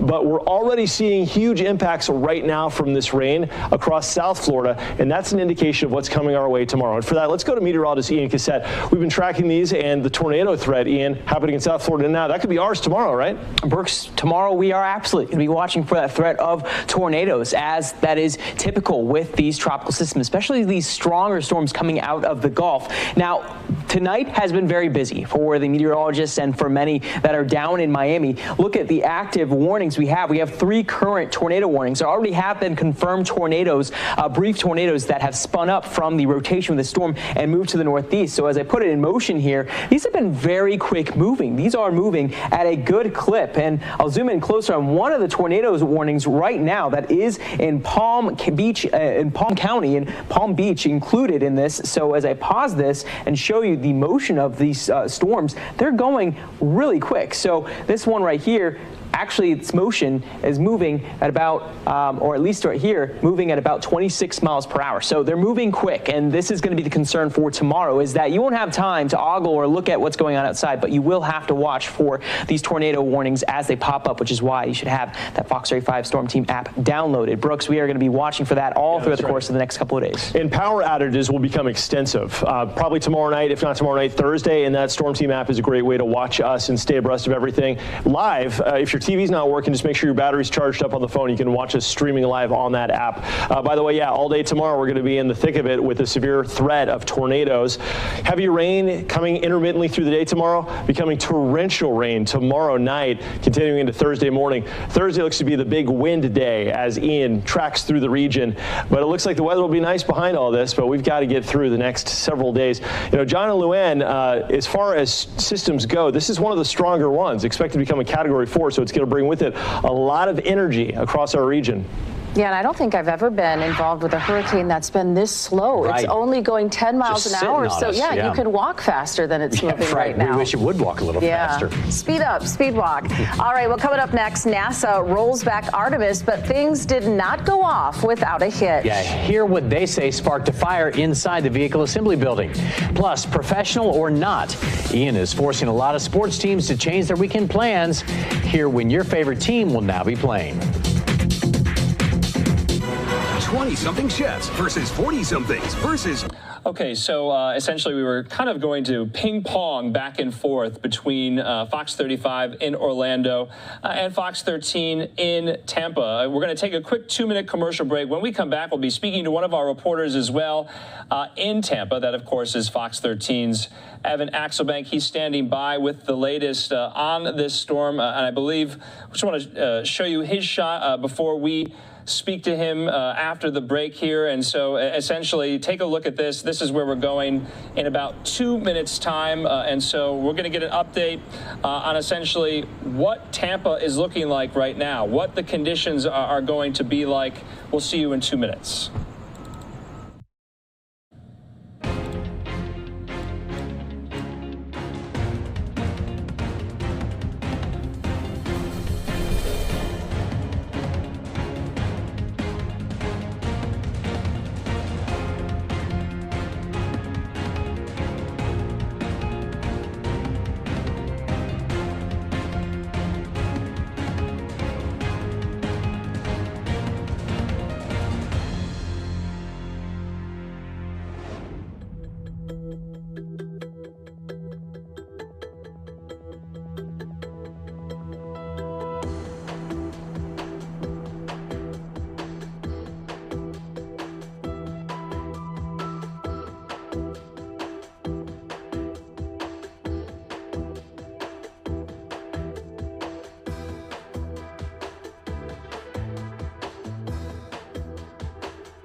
And welcome back here to Live Now from Fox. I'm Andrew Kraft. We are at the bottom of the hour now, 7:30 here on the West Coast, 10:30 there in Florida, as we continue to track all the latest when it comes to Hurricane Ian. Now, remember, in about 30 minutes' time at the top of the hour, we're getting another update from Florida Governor Ron DeSantis. So stick around for that. He's going to be joined by law enforcement and emergency management officials with the latest when it comes to Hurricane Ian's path. Let's go back out live, though, to Tampa, Florida. We're being joined by Fox 13 reporter Evan Axelbank, who's in Tampa. And Evan, thanks for being with us. You're no stranger to these storms. You have covered a lot of them. You've been a Tampa resident for several years.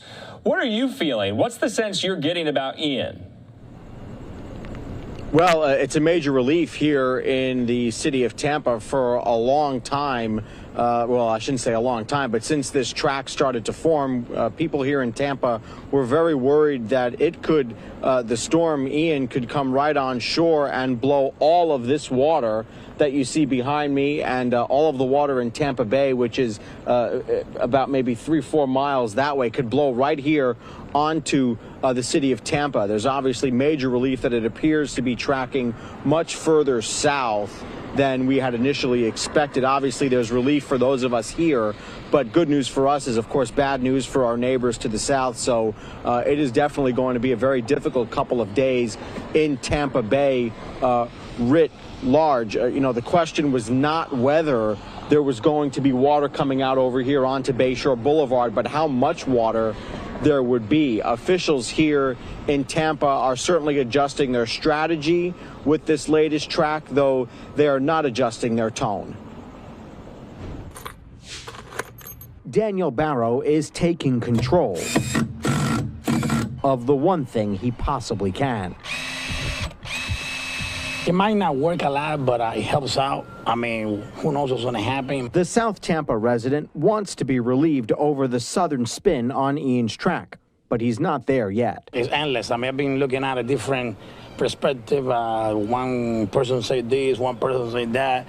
So we just don't know. We expecting the worst. City officials are allowing for breathing room. Because storm surge isn't expected to be cataclysmic, TECO will not preemptively shut off power to critical areas of downtown. The city is also holding off on the strictest of measures. Everything is a possibility, but right now with the trajectory, if we don't have the damage that was predicted before and, entire neighborhoods are impacted, then there won't be a need to put a curfew in place. The mayor is encouraged by the numbers of people who have left zones A and B, which are under mandatory evacuations.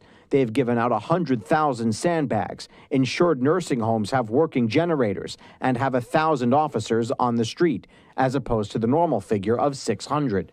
They're urging people to not get complacent despite the track changes. We're not coming out of this unscathed.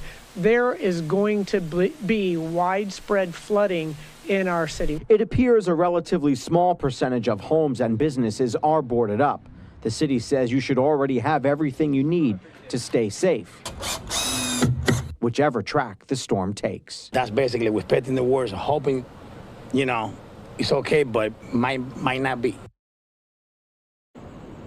And officials do expect power to go out here. The question is, of course, for how long. That'll depend on how much wind we get, how many trees go down, how many power lines go down. TECO does have 3,500 extra workers here on hand, Andrew, to start piecing things back together and getting power back up once the main part of this storm is over, at least here in the city of Tampa. Obviously, things are going to be much different just south of here in Manatee and Sarasota counties. Evan, that's the thing. The forecasting, the models, they're really, really good, yet you kind of juxtapose that with still there's so much uncertainty about the rainfall, about the wind gusts and the mile per hour of that. And so you can really feel it, especially in your report there, that people just kind of can't make sense of this at the moment, but they need to get out. Yeah, look, I'm not a forecaster, but this is, of course, all driven by very complicated science. And one of the things that our forecasters here at Fox 13 say all the time is that just because this is the expected track now, 5-7 days out, doesn't mean it'll be the expected track 4 days out or even 2 days out or 1 day out. And we have seen over the last 36, 48 hours a number of ups and downs in what is expected here in the city of Tampa. On Sunday, there was a lot of concern in the city of Tampa. It was the storm was expected to come right up the middle and essentially blow, as I said, all this water from Hillsborough Bay and then Tampa Bay out over onto the city. Then by Monday, things started to look much, much better, and we've had this up and down thing going on now for the last week or so. And, Evan, I was just kind of curious as well. You've been out and about in Tampa today. The evacuations are in place. But when you go in and around Tampa right now, is it deserted? Are gas prices really high? Are people kind of waiting in line to get things still? Or is it mostly cleared out, would you say? Without a doubt, from what we've seen, there's certainly a lot less traffic than we normally see. I was driving around about 6 o'clock or so on one of our major highways, and there was almost nobody around on that highway. So that was a relatively pleasant experience, of course, for a very difficult reason. It was something we're not used to. There's, of course, lots of traffic in the city of Tampa, along with many of our other major cities here in the United States, or just about every city in the United States. So today was definitely a reprieve from that. We have seen a very small percentage of homes boarded up, not many. Maybe as the forecast changed, people at the last minute decided not to board up. But there were still stores open today for the most part. Stores were going to stay open for the rest of today and then close 6, 7 o'clock tonight and then not reopen until Thursday or Friday. Initially, there was fear they'd have to be closed for a week or longer. Now, the hope, the feeling, and again, I'm not a forecaster, is that we'll just have a couple of days of very difficult weather here in the city of Tampa, but nothing compared to the catastrophe they'd been expecting. Okay, Fox 13's Evan Axelbank, thanks for bringing us this report here on Live Now. Evan, stay safe. We'll talk again. Thanks, you too. Okay, we're going to be speaking with so many of our Fox station reporters who are out in the field right now, kind of gauging and talking to people about how they feel when it comes to Hurricane Ian, also getting updates on the conditions on the ground, of course, as we have to during these very, very dangerous, violent storms. Take a look at this. This is our X-Rad weather system right here. You can see. Now, remember, the forecast says that the Hurricane Ian will make landfall tomorrow about 8 p.m. Eastern. And we were learning from Florida Governor Ron DeSantis in his most recent update and briefing that the border of Sarasota and Charlotte County could be where the storm Ian makes landfall. Now, we don't know if it's going to be a Category 3 or Category 4 at landfall. That, of course, remains to be seen. But in the meantime, remember, this storm just yesterday, and overnight, rather, it already barreled through parts of Cuba. Take a look at this. This is from the Associated Press. I was alluding to this earlier, that officials in Cuba say that the island nation is without electricity after Ian has collapsed the power grid there. So we're hopefully going to get some more pictures, images from Cuba. We've been showing you them out of Florida. Also, this is going to impact Georgia. This is going to impact South Carolina. We've been hearing from officials there as well. Okay, in about 20 minutes time, we are going to be hearing yet again from Florida officials, including Governor Ron DeSantis, as he's going to be joined yet again by so many of these emergency management officials with a 11 p.m. Eastern update. Please stick around for that. We know you want to see that. And if you're new to Live Now from Fox, this is what we do. We are a stream of live, nonstop, raw and unfiltered news from around the country and across the world. Normally, at this hour, we give you the latest updates going on the war in Ukraine. Of course, that is all preempted as we continue to cover really what is the biggest Atlantic hurricane of the season of this year, expected to make landfall on the mainland United States. That, of course, Florida on Wednesday, 8 p.m. Eastern. So we're going to take a quick commercial break. Like I said, we're going to be ping-ponging between Fox 35 Orlando, Fox 13 Tampa with the latest information. We'll see you in 2 minutes.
All right, welcome back here to Live Now from Fox. I'm Andrew Kraft. We do want to show you this new shot we just got up of inside where the briefing room is going to be taking place. The briefing, rather. And there you can see officials getting the podium set as we are expected to hear from Florida Governor Ron DeSantis in about 20 minutes' time as he is going to be flanked by emergency management officials there in the Sunshine State with the latest update on Hurricane Ian and the preparations that have been undertaken since. In the meantime, though, we do want to let you listen in yet again to Fox 35 Orlando in their coverage, and they have a very, very good forecast, and it gives you the most up-to-date information, especially if you want to stay informed about this storm and if you want to stay safe about this storm, too. Let's listen in. Barreling toward Florida. That storm is now a Cat 3. Yeah, it's expected to become a Cat 4 before making landfall sometime tomorrow. The Fox 35 storm team working around the clock to stay on top of this system. Meteorologists Brooks Garner and Ian Cassette are both joining us live here tonight. So, guys, this storm could dump a ton of rain on us. Yeah, it really could, Luann and John, and we're looking at that as being one of the major impacts with this hurricane. Right now, it is in a strengthening phase. You're about to see a brand new eye emerge after what's called a replacement cycle as this reaches a new level of its organization. The wind field is now expanding, so it's a much larger hurricane, a much more mature hurricane, and a much more powerful hurricane. The pressure has fallen to what would be equivalent now to about a Category 4 hurricane, still officially a Cat 3, but it's expected to strengthen overnight and eventually make landfall tomorrow afternoon near Port Charlotte, sending a mighty storm surge up Gasparilla Bay, affecting places like Punta Gorda, potentially a little bit of a surge all the way up into Tampa Bay, but a lot less than earlier predictions. That said, based on this track, Orlando would get walloped with extremely heavy rain. It's a slow-moving storm going from basically Wednesday afternoon and evening to Thursday evening, just about 100 miles from Sarasota up to Orlando. All the while, overall, it'll be weakening as far as its winds go, so it's expected to be a strong tropical storm or a minimal hurricane. We do have hurricane warnings in effect for Seminole, Orange, Lake, and also Osceola counties, so we're under a hurricane warning just in case, but the slow movement will produce incredible amounts of rain as a potential. In fact, we could see over 30 inches of rain. So at 10 a.m. tomorrow morning, we got to remain in place with flooding downpours beginning at 1 p.m., a tornado threat with bands of rain. That tornado threat is going to be significant for us tomorrow. You'll hear a lot of tornado warnings coming down the line, beginning maybe late morning, but maxing out in the afternoon. And then by 7 o'clock tomorrow evening, the steady downpours begin with flash flooding occurring, and we could see extensive flooding. For more on that, I spoke to the director of the National Hurricane Center, Jamie Rome, for more on his thoughts on this very unusual situation with a slow-moving hurricane and all of the rain in the forecast. We're at the end of the wet season, of the rainy season here in Florida. The grounds are already saturated. You dump this kind of rain on it and then put strong winds through it. And then what you're looking at is a high potential for trees to be uprooted, fall down, take out power lines, block roads. Then the roads are going to be flooded by the heavy rains. I don't think people appreciate just how long they're going to need to stay put. So as you make your final preparations this evening and first thing tomorrow, think about what you need for the next several days, because this is not going to be in and out quickly. And even once it does pass, I'm not sure conditions are going to be safe for people to move about for quite some time. Yeah, in fact, in addition to all of that extremely heavy rain, that'll be followed, as Jamie Rhodes there, the director of the National Hurricane Center, he said it's going to be followed by gusty winds. So after getting all that rain, by Thursday morning, we're going to be looking at gusts that could exceed 55 miles an hour. And with the rain weakening the root balls of trees, that keeps them in the ground, that's going to make them fall down onto power lines and the whole thing. So there's going to be widespread power outages. This is as the center of Hurricane Ian works into central Florida. Wednesday is going to be the preamble with all that rain. Wednesday night will be the big flood. And as we get into Thursday, then we get into the wind. Winds gusting over 65 miles an hour, but at least by the afternoon, the heavy rain will back off. However, the gusts will continue. So expect widespread power outages that could last for days or even more than a week in some communities after what will be a real flood potential for tomorrow night. Now, as far as the rest of the forecast goes for tonight, it's just some light rain, but once you get into South Florida, well, we're looking at some very serious weather setting up with lots of tornado warnings right now. West Palm Beach, Jupiter Beach area, they're getting hammered. We're going to see weather like this tomorrow afternoon here, and you can see clearly the eye of Hurricane Ian on radar as it makes its way up toward the southwest Gulf Gulf Coast. All right, John and Luann, we'll toss it back to you and have more team coverage to follow. All right, thanks a lot, Brooks. Well, a lot of people choosing to evacuate instead of riding out the storm. Fox 35's Valerie Boy is live at Orlando International Airport tonight. So, Valerie, things are looking pretty dead behind you. Yeah, it's pretty quiet here, but earlier there are lots of passengers feeling very anxious to leave. Take a look at the board over here. You could see there have been several cancellations in red. Commercial flights will stop at 10:30 tomorrow morning, and it could take up to 3 days to return to normal service depending on the weather conditions. Employees here at OIA are working hard to get ready for Ian's arrival. That means we're going to cease having airplanes leaving the airport. That's our last call, basically. And then we start the focused effort of clearing out this airport. I'd say it's a little nerve-wracking because obviously everybody seems to be trying to get out. Those that looks like were scheduled for the next couple of days, and now flights have been canceled. And back here live, it's very quiet here at OIA. Now, no one will be allowed to stay here at the airport during the hurricane. Passengers will be taken to an official shelter for safety. And again, if you have a flight, you want to make sure you check that for updates as well as your car rental company in the next few days. Live at Orlando International Airport, Valerie Boy, Fox 35 News. Thank you. Okay, we thank Valerie there and everyone over there at Fox 35 in Orlando. I'm Andrew Kraft. We're going to continue with our coverage of tracking Hurricane Ian. Of course, we are awaiting Florida Governor Ron DeSantis with the latest press conference. We do have the shot. It just came up here of the podium, so we'll keep an eye out on that to when officials step up and give the latest briefing about where Hurricane Ian is going, and hopefully a better sense of where it's going to make landfall and how far it is away from making landfall. In the meantime, let's go out to some of our Texas stations. Fox 26 in Houston reporter Matthew Seedorf is looking at how Texas military officials are helping the Florida hurricane effort. Take a listen. Final preparations underway in Florida. Many people now fleeing as Hurricane Ian surges closer. We're packing up everything, got everything up off the floor in the house, and hope everything's looking good when we come back. Texas Governor Greg Abbott Tuesday activating Texas A&M Task Force 1, sending help to Florida. He acknowledged many times that Texas was assisted in situations like Hurricane Harvey by teams that were from Florida. The task force, a team of search and rescuers from Texas, preparing to help those hardest hit by Hurricane Ian. They are going to be going door to door in areas where they can search for survivors by walking through areas that are affected. If they can't get to them by ground, they numerous boats with them. CenterPoint Energy also sending nearly 100 linemen from Houston and Indiana to help restore power. Those in Florida bracing for Hurricane Ian, now a major hurricane. It's going to be a big storm, and it's going to have some damaging effects. Let's hope for their safety and everyone else down in Florida. Right now, we're actually getting ready to fly with the Air Force into Hurricane Ian. Stay tuned for that. Reporting on Interstate 10, Matthew Seedorf, Fox 26 News.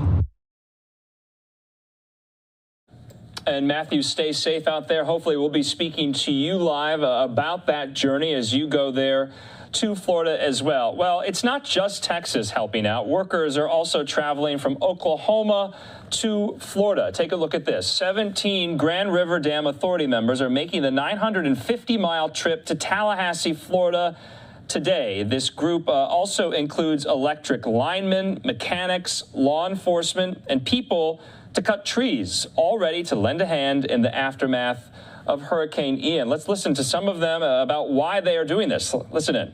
So the crews will be doing a variety of work, from troubleshooting to determine what has caused power outages, to rebuilding lines, resetting poles, installing transformers, all of the work that it takes to restore power, the same type of work that they do here when we have storms. That's how the electrical grid stays resilient in America, through the utilities helping each other in these sorts of situations. Recognize how important power is to everybody's everyday life, and we want to make sure that all people have power as soon as they can. Weather happens, and we can't control that, but we can safely and efficiently restore power. Okay, it's really awesome to see kind of this multi-state effort helping out Florida because they're going to need it. In the meantime, that crew from Oklahoma is expected to arrive in Florida tomorrow and is planning to stay as long as needed.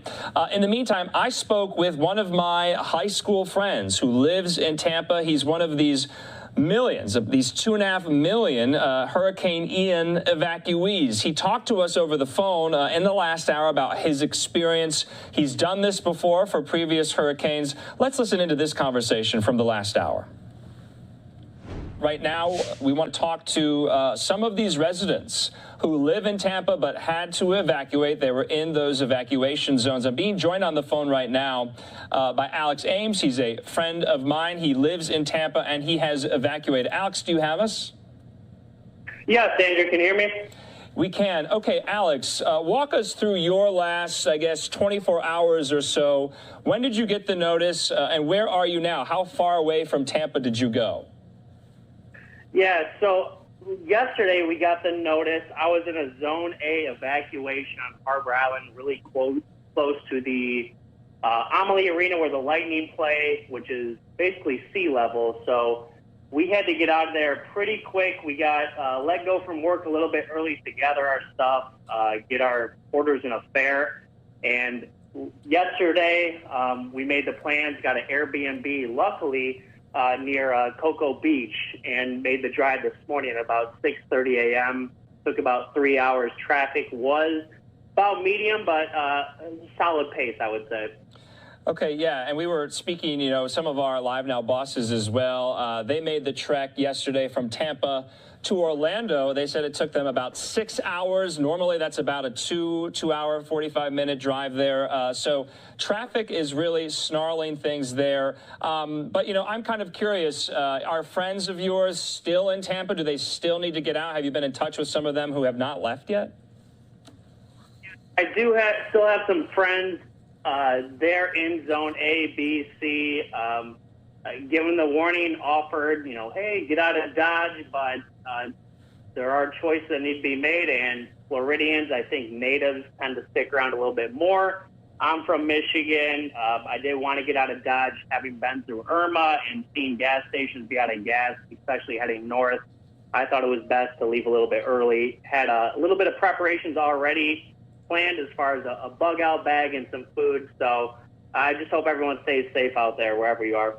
Yeah, Alex, that's one of my questions. When you get these evacuation orders, and they are mandatory, what do you take with you, and what do you leave behind? Give us a sense of, what you put in your car, what you put in your suitcase, and how long do you expect to be gone? So for things like this, I plan to be gone a week. So I have a cooler filled with water, some ice, Gatorade, basic food, and of course, basic clothes. Like I'm going to a hotel basically for a week. So that's what I plan when I pack the car, and then a deck of cards just to have fun if the power's out.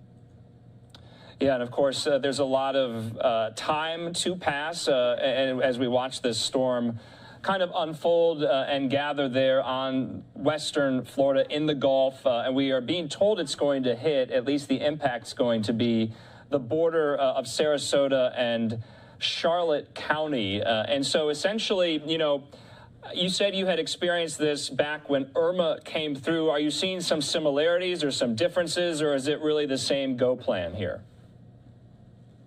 From what I witnessed, and I may have taken off a little bit earlier this time, having been through Irma, it was a little bit eerie in Tampa. I did not see as much panic, even though all the trajectories were looking like it was going to hit straight towards Tampa. But I don't know if people got prepared a little bit earlier, but very similar in the sense of, getting the news out and people were starting to head out. So I think people may have learned from Irma, but I know that one didn't hit directly as much as Tampa was showing earlier. Yeah, and we are being told that it looks like Tampa isn't going to get, a direct hit. Obviously, there's still going to be a lot of wind, a lot of rain, a lot of flooding here. We have about 4 Live Now looks up, and we can tell, unfortunately, it is nighttime, but you can kind of see the rain starting to come in. Alex, last question for you. Are you optimistic? Are you cautious? Are you concerned? Well, how are you feeling right now? It's tough to say. Obviously, tune in just like everyone else who want to see a Tampa Bay not take a direct hit, because Bay Shore, some of the other places in Tampa during normal storms, flood pretty heavily, and being that close to sea level is very concerning, especially with all the friends and family I have in that area. But I'm optimistic. I hope everyone's safe out there, either evacuated or prepared, but wishing the best of luck to those who are there and everyone else throughout the state. Okay, Alex Ames, we appreciate your time and your experience. Thanks for telling us your story, and we'll be in touch, too, throughout the next couple of days. Thanks, Alex. Sounds good, Andrew. Take care. Okay, we thank Alex for telling us his story here on Live Now from Fox. That was in the last hour over the phone. Okay, so Ron DeSantis, Florida governor, and some of his emergency management officials were a little early to their press conference. Don't worry, we were recording on it. We were going to start it from the very beginning, but they have started their briefing, updating us on Hurricane Ian. Let's listen in.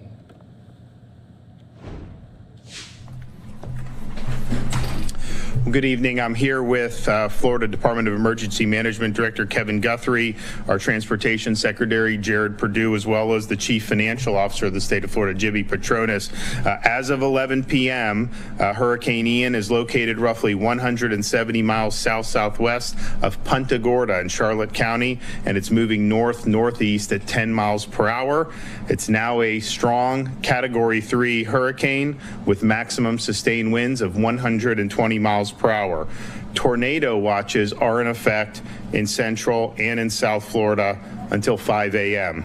We have 2 radar-indicated tornadoes in Kings Point in Palm Beach, as well as possible tornadoes in Hollywood in Broward County. The most recent update by the National Hurricane Center for the track of Ian places landfall at the juncture of Charlotte and Lee counties.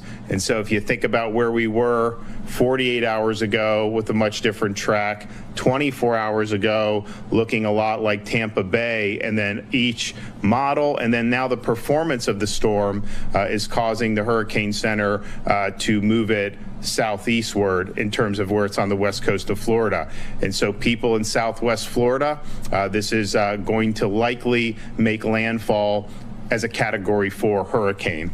There will be catastrophic flooding and life-threatening storm surge on the Gulf Coast region, and of course the highest risk will be in that southwest Florida region from Naples up to Sarasota. There's also potential for flash flooding and river flooding with 10 to 20 inches across central and northeast Florida. If you are in an evacuation zone, particularly in those southwest Florida counties, your time to evacuate is coming to an end. You need to evacuate now. You're going to start feeling major impacts of this storm relatively soon. We anticipate landfall sometime tomorrow afternoon into tomorrow evening. But of course, even if it arrives on land tomorrow evening, you're going to feel those effects far before that. So if you still haven't made the decision, now's the time to do it, and now's the time to act. And again, you don't have to traverse all across the state of Florida. You need to get to higher ground. You need to get to structures that are safe. There are shelters open in all of these counties, and that would be preferable than remaining in one of those very vulnerable areas with really, really potentially catastrophic storm surge. Now, as the storm approaches and the winds start to pick up, you may see bridge closures as early as tomorrow. Once winds increase to around 40 to 45 miles per hour of sustained winds, both Florida Department of Transportation and the Florida Highway Patrol, in coordination with local law enforcement, will be evaluating the conditions to determine if and when to close bridges to ensure the safety of the motorists. Again, bridges may be closed as early as tomorrow. So as you make plans to evacuate, please keep that in mind. Additionally, as traffic has returned to a normal flow on I-4 eastbound, FDOT has discontinued for the time being the emergency shoulder use. If you plan on traveling on I-4, normal traffic patterns are in effect. Of course, If that traffic flow starts to slow down like it did earlier today, that's something that they will reinstitute. As evacuations continue, fuel stations may temporarily run out of fuel. You can use Gas Buddy to find stations in your area that have fuel. We have suspended tolls on the roads in Central Florida as well as the roads in Tampa Bay. We're going to continue to keep with that. We've mentioned today that Visit Florida has partnered with Expedia to provide hotel room options for people that are leaving evacuation zones. You can go to expedia.com/Florida to do that. In terms of vacancies, the most significant numbers of vacancies are in northern Florida from Tallahassee to Pensacola, as well as in southeast Florida in Miami-Dade, Broward, and Palm Beach counties. There are some vacancies in other parts of Florida, but those have by far the most vacancies at the current time. There's also a number of Airbnbs available, and similar to the hotels, the most availability is in both southeast Florida as well as the Big Bend and Panhandle region of the state of Florida. We think it's very important that you don't leave your pets behind.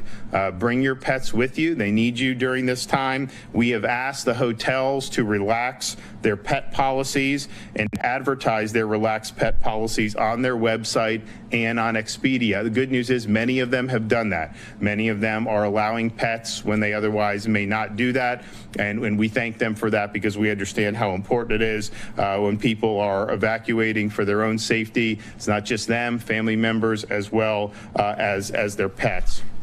We have over 176 shelters open statewide, including more than 50 special needs shelters, and more will likely be added as this storm progresses to other parts of the state. If you want to look at shelters, go to floridadisaster.org/shelters, floridadisaster.org/shelters. We now have 58 school districts that have announced school closures due to this storm. Go to fldoe.org/storm info to get the most up-to-date information on school closures, fldoe.org/storm info. There's now over 30,000 personnel stationed and standing by to help with power restoration, and that's across all of our utilities, our electric co-ops. Right now in the state of Florida, there's about 8,000 customers that are out of power. That's mostly in southeast Florida due to some of the things that we have seen.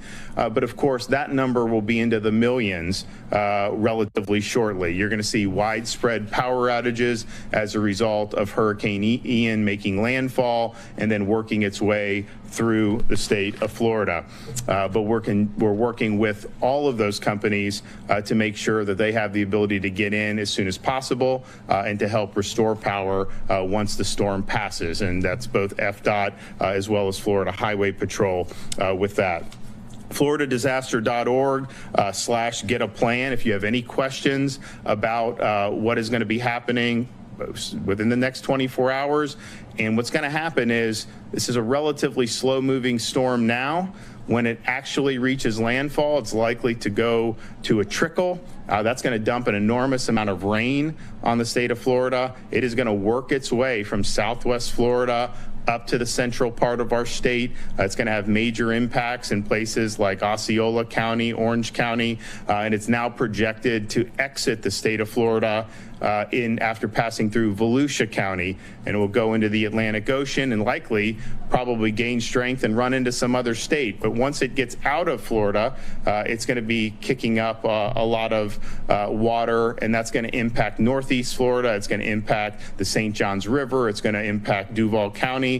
So this is going to have widespread impact. So you see major hurricane category 4, that initial impact, that's going to be severe. The storm surge is going to be severe. Obviously, the water and the flooding for a slow-moving storm, very severe impacts in southwest Florida. But those impacts are going to continue going out all through the state. So this is not going to end up leaving the state of Florida until sometime on Friday morning. So this is a lot of nasty weather that we're in store for over the next few days. Kevin Guthrie is here, as well as Jimmy Petronis. So I'll let Kevin come up, and then we'll hear from Secretary Perdue and CFO. Thank you, Governor. I Again, appreciate your continued leadership on this response to Hurricane Ian. As you said, currently Hurricane Ian is bringing tropical storm force winds and rain to the Keys and South Florida. Our meteorologist just mentioned to us that before coming in here that our tropical storm force winds may extend out at landfall 300 plus miles to the northeast. So again, as the governor's already mentioned, this will be a statewide event. This is going to cause conditions for flooding. We've already, as the governor has mentioned, already started seeing tornadoes begin to form. I urge Floridians to monitor weather alerts and seek immediate shelter if tornado warnings are issued. Tropical tornadoes will occur very quickly. They will happen overnight tonight and will occur during heavy rain. You will not be able to see them coming. If you get a weather alert, stay in an interior room of a secure structure away from windows and doors and protect your head and body from any debris. If there is a flash flood warning in your area, remember it is never safe to walk or drive through flooded areas. If there is a flooded roadway, do not drive through the flooded roadway. You do not know what is going on with the roadway underneath. Please turn around and do not drown in that situation. Areas in the South Florida and the Keys began to experience outages, as the governor has already mentioned. We highly encourage you, as such, if you have not lost power, please go by an ATM and have some cash on hand before power is lost in your area. If you happen to have food in your refrigerators, you should limit the amount of times that you open that door. This will help keep your food and perishables intact for a longer period of time. If you are using a generator, remember to keep it elevated on a hard surface to prevent it from getting wet and increasing your chances of electrocution. Again, as we've always said, do not operate your generator indoors. Make sure you keep it outdoors and far away from windows and doors so that no exhaust can enter the home. Generator exhaust contains carbon monoxide, which will be fatal. If residents have questions about resources for Hurricane Ian, I urge them to reach out to their local emergency management or public safety office. This storm will only continue to intensify. If you want to leave, as the governor has said, now is your last chance. We cannot send first responders into harm's way because you decided not to leave. You must leave now. If you have any questions about the status of the storm and you don't have access to a computer, please continue to call our State Assistance Information Line toll-free at 1-800-342-3557. The number is 1-800-342-3557. As always, you can follow us on our social media on Facebook and our Twitter page at FLCERT. Again, Governor, thank you very much. Okay, Jared. Yes, thank you, Governor. Earlier today, efforts were taken to enhance the ease of evacuations for Floridians by suspending tolls in Central Florida and activating what we call emergency shoulder use along the I-4 corridor from Tampa to Orlando. Allowing motorists the ability to use the shoulder as an extra lane of travel helped more vehicles to evacuate safely and quickly out of the Tampa area. We are seeing I-4 traffic volumes return to routine travel conditions, allowing us to pick up the emergency shoulder use and prepare for the storm's landfall. Toll suspension will remain in place to aid motorists still looking to evacuate and also those that have evacuated to certain areas. The full list of toll facilities that are suspended can be found at fdot.gov/Ian toll suspension. As the storm is close to making landfall, FDOT and FHP continue to closely monitor wind speeds and flood-prone areas in case closures are needed on roads or bridges. Once wind speeds on bridges increase beyond 40 miles per hour, sustained, FHP and local law enforcement will begin closing access across bridges to ensure the safety of motorists. The department has worked tirelessly with partners to strategically stage resources in order to immediately begin storm recovery efforts once the storm has passed through. We are staged and ready to perform road and bridge inspections as soon as it is safe to do so. Coastal bridges are absolutely one of our top priorities as we support the life safety mission following the impact of the storm. Additionally, emergency and pre-event contracts have been activated for post-storm operations, including roadway clearance operations, debris removal, traffic signal and lighting repairs, and generators. Having these ready ensure FDOT staff, our contractors, and our partners are ready to spring into action and immediately begin post-storm recovery efforts, including clearing roadways for emergency responders, utility workers, and other agencies to begin their efforts. Transportation partner agencies have made storm preparations and are anticipating efforts to reopen as quickly as possible. Seaports, airports, rail, and transit agencies in the path of the storm have closed in anticipation of the storm making landfall and stand ready to open as soon as it is safe.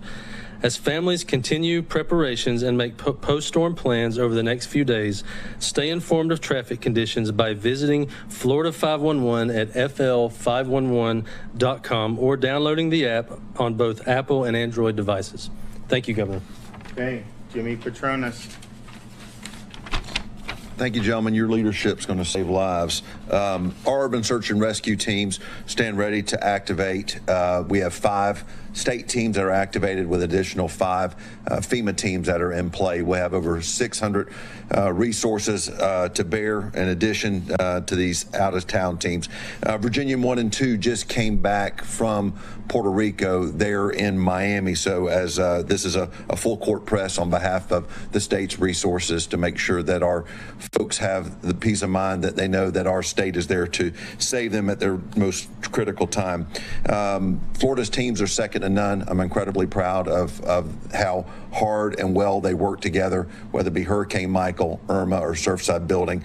Florida truly has the best urban search and rescue teams in the nation. They stand ready. And Governor, thank you for your leadership. Okay, all right. Well, we'll be back very early tomorrow morning, so we'll see you guys.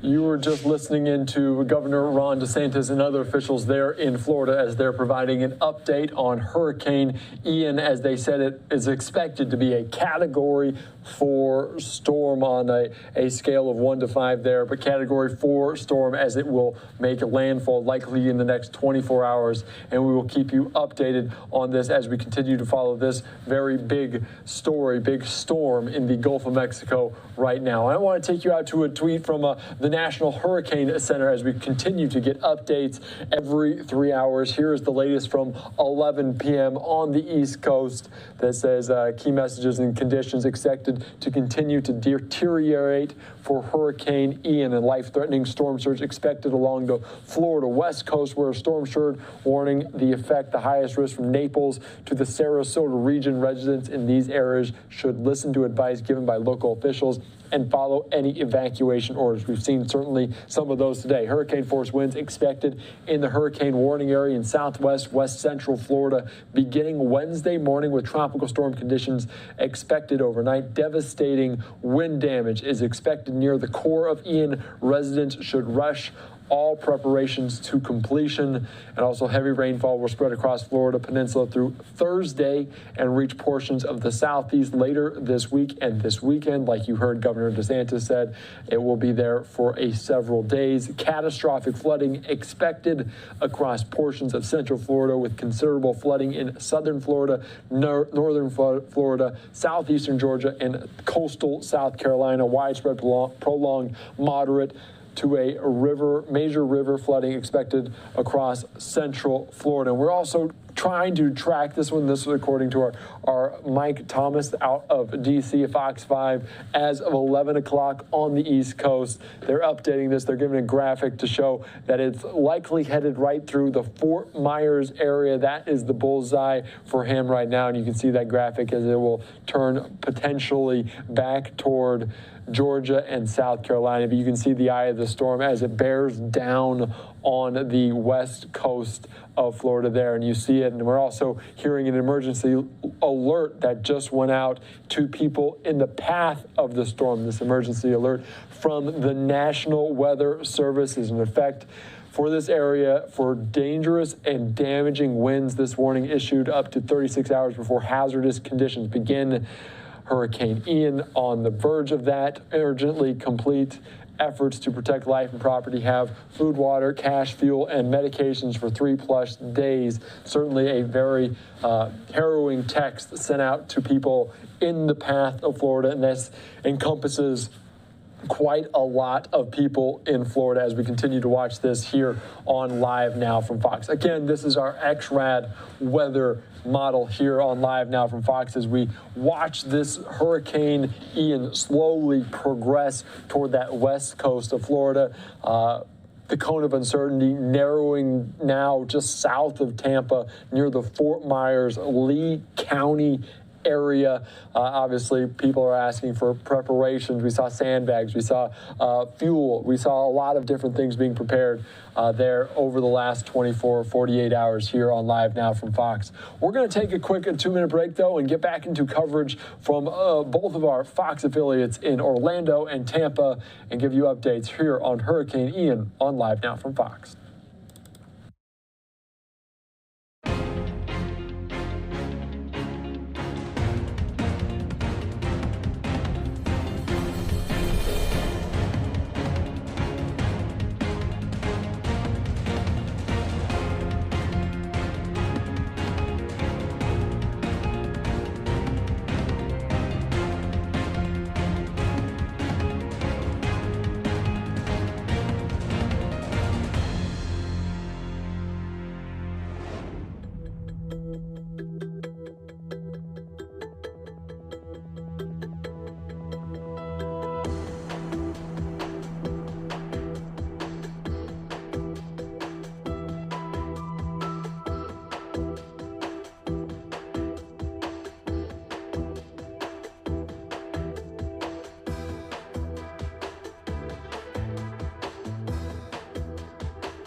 Welcome back into Live Now from Fox. I am Andy Mack. We're continuing to track Hurricane Ian, and we will do so over the next 24 or 48 hours as it progresses closer and closer toward that west coast there in Florida. And, of course, we're covering it here on Live Now from Fox throughout the night, throughout tomorrow evening, and we'll continue to follow it. But also, we want to get you out to our Fox affiliates in Tampa and also in Orlando as they give you on-the-ground coverage there. So let's take you out to our Fox 35 affiliates in Orlando, Florida. Well, a lot of people headed out of town today, but quite a few still came here just before the hurricane hits. Let's get out to Fox 35's Valerie Boy. She is live at Orlando International Airport tonight. So, Valerie, good evening. What's the situation like right now? You look like you're all alone out there. Yeah, it's pretty quiet out here, but earlier today, many people were very anxious to leave. In fact, some are still waiting. You see that guy sleeping over there right behind me on the bench. But I wanted you to see here on the board, we have several cancellations as the airport prepares to stop commercial flights from flying out tomorrow morning. It's a little nerve-wracking because obviously everybody seems to be trying to get out. I'm kind of nervous, but I feel like it's kind of another one of those Florida things. Adrian Adams and his daughter Addie prepare for their flight home to Indiana. Those that looks like were scheduled for the next couple of days, and now flights have been canceled. Canceled as Orlando International Airport gets ready to stop all commercial flights starting at 10:30 tomorrow morning. So that means we're going to cease having airplanes leaving the airport. That's our last call, basically. And then we start the focused effort of clearing out this airport. No one will be allowed allowed to ride out the hurricane at OIA, and if they try, airport officials say they'll be taken to an official shelter for safety. Some evacuees from Tampa were happy to find a flight out of Orlando. But at least I can get home. And they were clearing everyone out of Tampa, so I had to leave. I had no choice but to leave. They said that if I didn't do it today, that I probably wouldn't get out till Saturday or Sunday. And while Hurricane Ian is on the minds of many, Adrian is also worried about something else that could affect his travel plans. If they start bumping flights out because of lightning and they can't take off, then the last place I want to get stuck is the airport. I'd rather stay to Disney. Now, remember to check your airline and car rental company if you're still here and you're still waiting to get out, waiting for that updated information.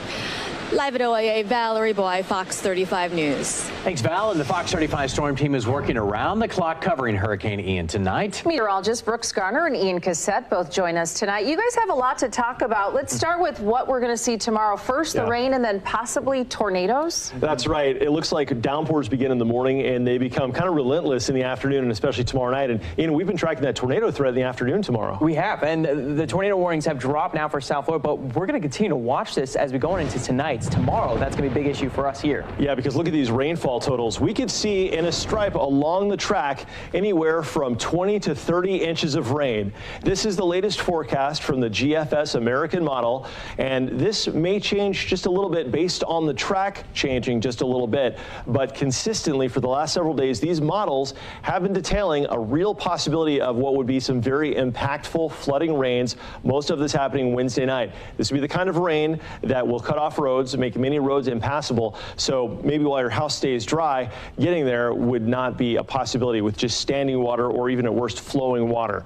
It's a real thing, and this is going to make for some big interruptions with plans. And despite that, authorities want you in your house tomorrow. Find your spot by 10 a.m. just to be safe. But most of this will come through during the afternoon tomorrow and tomorrow night. But yeah, we could easily see spots getting 20 to 30 inches, and it's hard to picture that. It really is. But picture what could be feet and feet of water in low spots on roads. If you live in a flood-prone area, if you flood when it rains in the summertime from thunderstorms, it's a likelihood you're going to flood at a more severe level with this system, unfortunately. This is a Category 3 hurricane, winds of 120. The current track takes it northward, arriving on the coastline, probably in Charlotte County near the Fort Myers area, Punta Gorda, Gasparilla Bay, as a Cat 4 hurricane in the afternoon tomorrow. And then from there, it slowly jogs northeastward toward Orlando.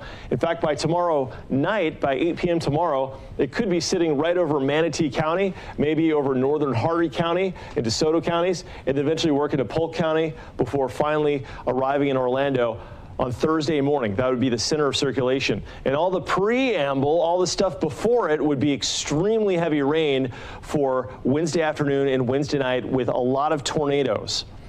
That'll be followed by what could be wind gusts well over 60 or 70 miles an hour, knocking trees down and leading to extended power outages. The system will then track into the Carolinas.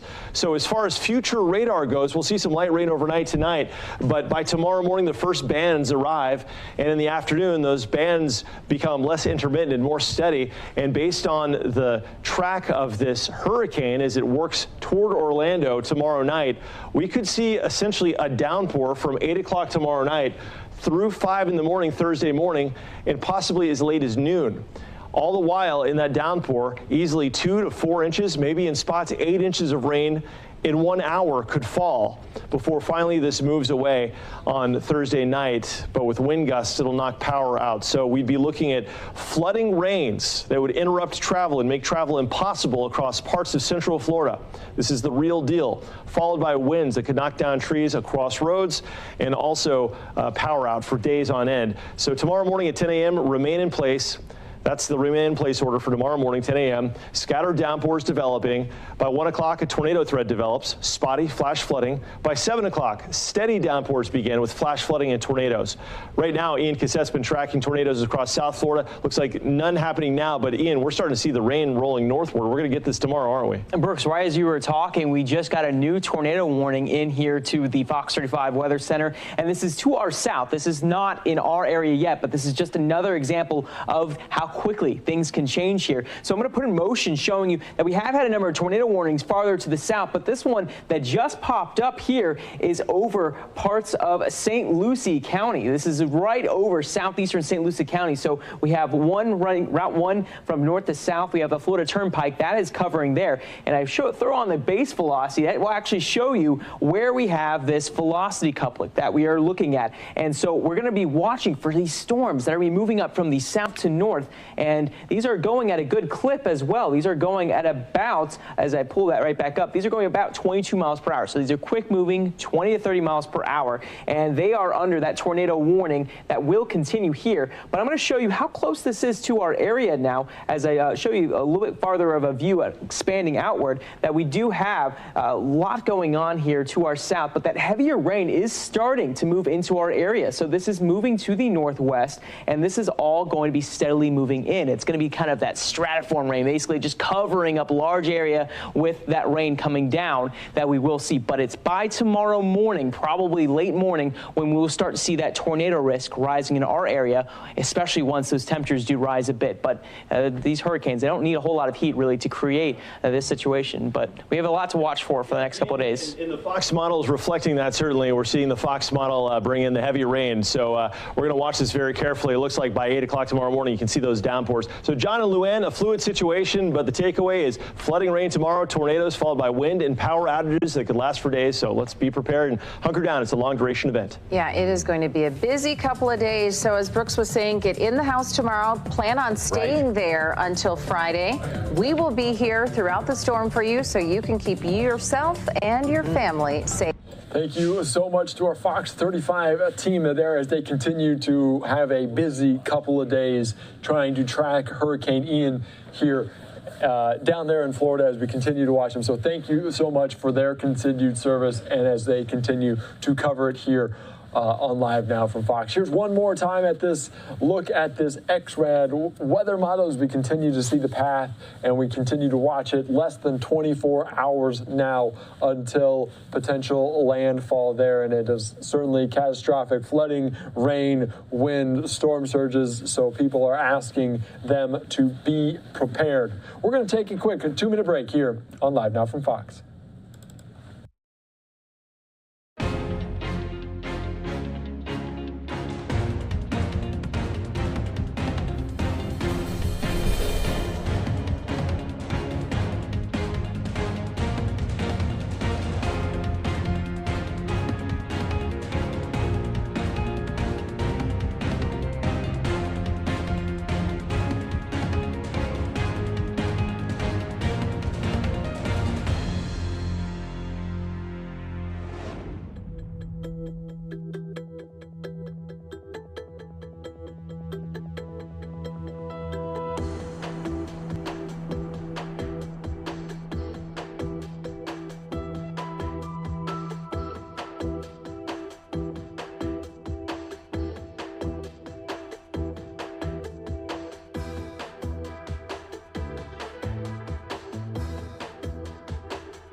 Welcome back into Alive Now from Fox. I am Andy Mack as we approach midnight here on the East Coast and also just past 8:30 on the West Coast. We're continuing to track Hurricane Ian as it is churning closer and closer toward the west coast of Florida, and it's likely to be a Category 4 hurricane by the time it makes landfall. This according to Florida Governor Ron DeSantis and also the National Weather Service that we've been following closely throughout the day. Earlier, we heard a press conference out of the White House from FEMA officials there. We want to reiterate, though, that earlier in the day, President Biden had not yet called Florida Governor Ron DeSantis. That call did happen later on in the afternoon, so the two have spoken about preparations for Hurricane Ian as they will help people put stuff back together after the hurricane hits land and just being prepared there together. So I want to reiterate that before we get into this press conference here from the White House press briefing room. Thank you. Good afternoon, everybody. As you just heard, I did join the president in his conversation with the three mayors in Florida. And what he spoke about with them was making sure that he understood what their needs were, and he wanted to hear from them on what their potential impacts were going to be.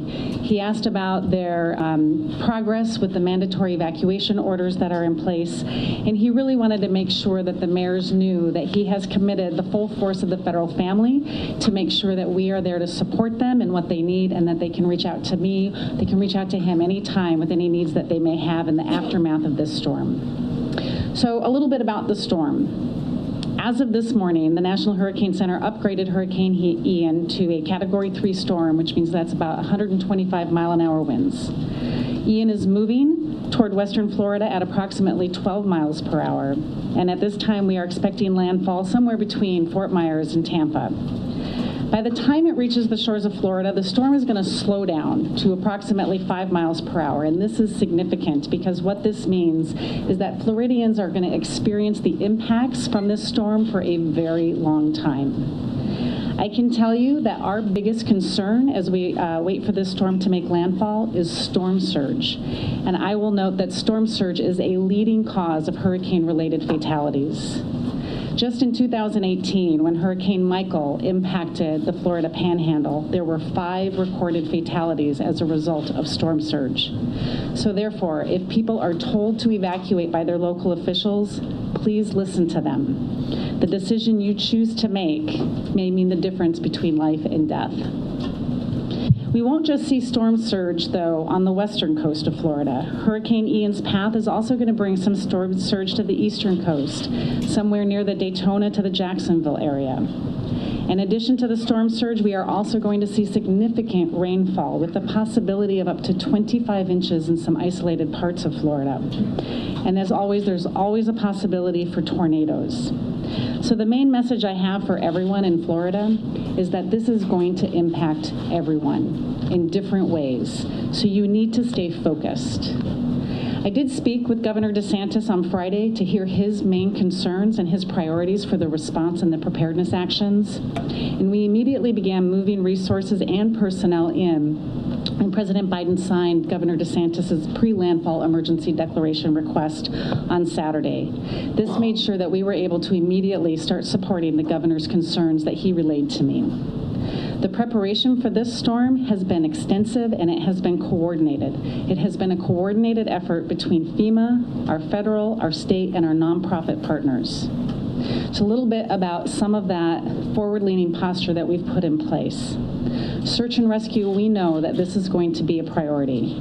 We have established a search and rescue coordination group that's going to be in Miami, and it includes members from FEMA's urban search and rescue teams, the Coast Guard, the Department of Defense, the Department of the Interior, as well as the state of Florida. These teams are going to coordinate search and rescue efforts by land, by air, and by sea.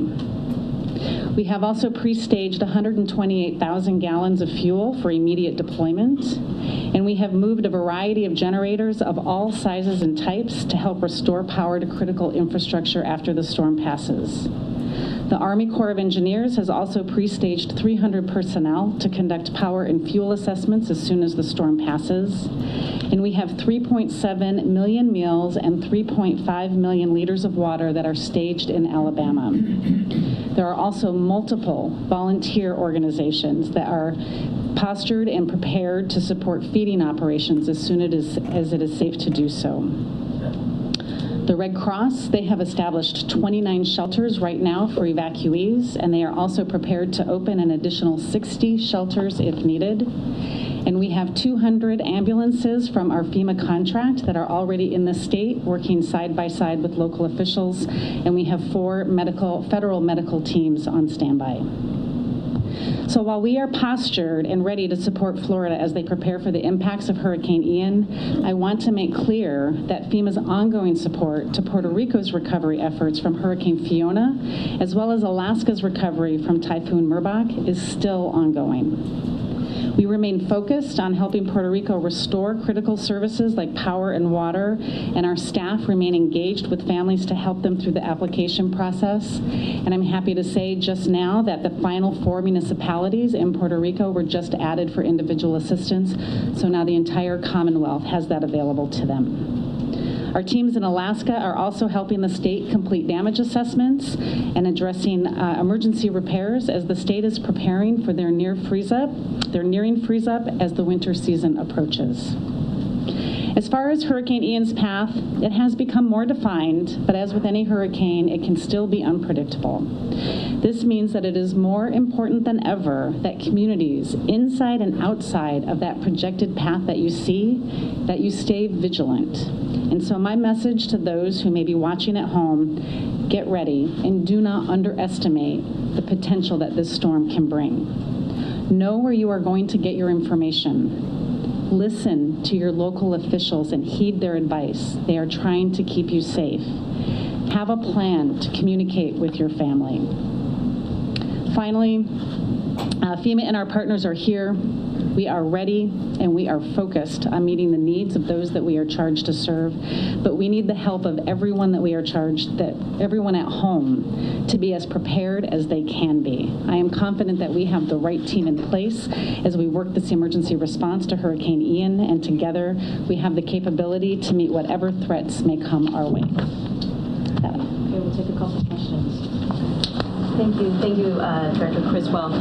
You briefly mentioned Puerto Rico. There are still 750,000 customers without power in Puerto Rico. I know you authorized just in June $600 million, I believe, for an equipment for rebuilding the power grid there. There was something like $10 billion approved back in 2020. What's the status of the efforts to try to rebuild Puerto Rico's power grid, and had any of that taken place before this latest storm? Yeah, I was just in Puerto Rico maybe about 3 weeks ago checking on the recovery from Hurricane Maria, and what I saw when I was there is one cohesive team between the Commonwealth of Puerto Rico and the federal family that has been really focused on all of the recovery efforts, but primarily the power restoration. When we were there just last week checking on the impacts from Hurricane Fiona, what I saw there is they were putting power back as quickly as they could, but I think the important piece and what really stood out to me is what I saw them as they were repairing the down power poles. They were bringing back more resilient. They were putting them back with more resilient poles to withstand future impacts like we saw from Hurricane Fiona. We are committed to continuing to work with the governor of Puerto Rico in his efforts to make sure that we can rebuild this grid in a way that's actually going to be more resilient for future impacts. How long do you think it'll take to rebuild the grid?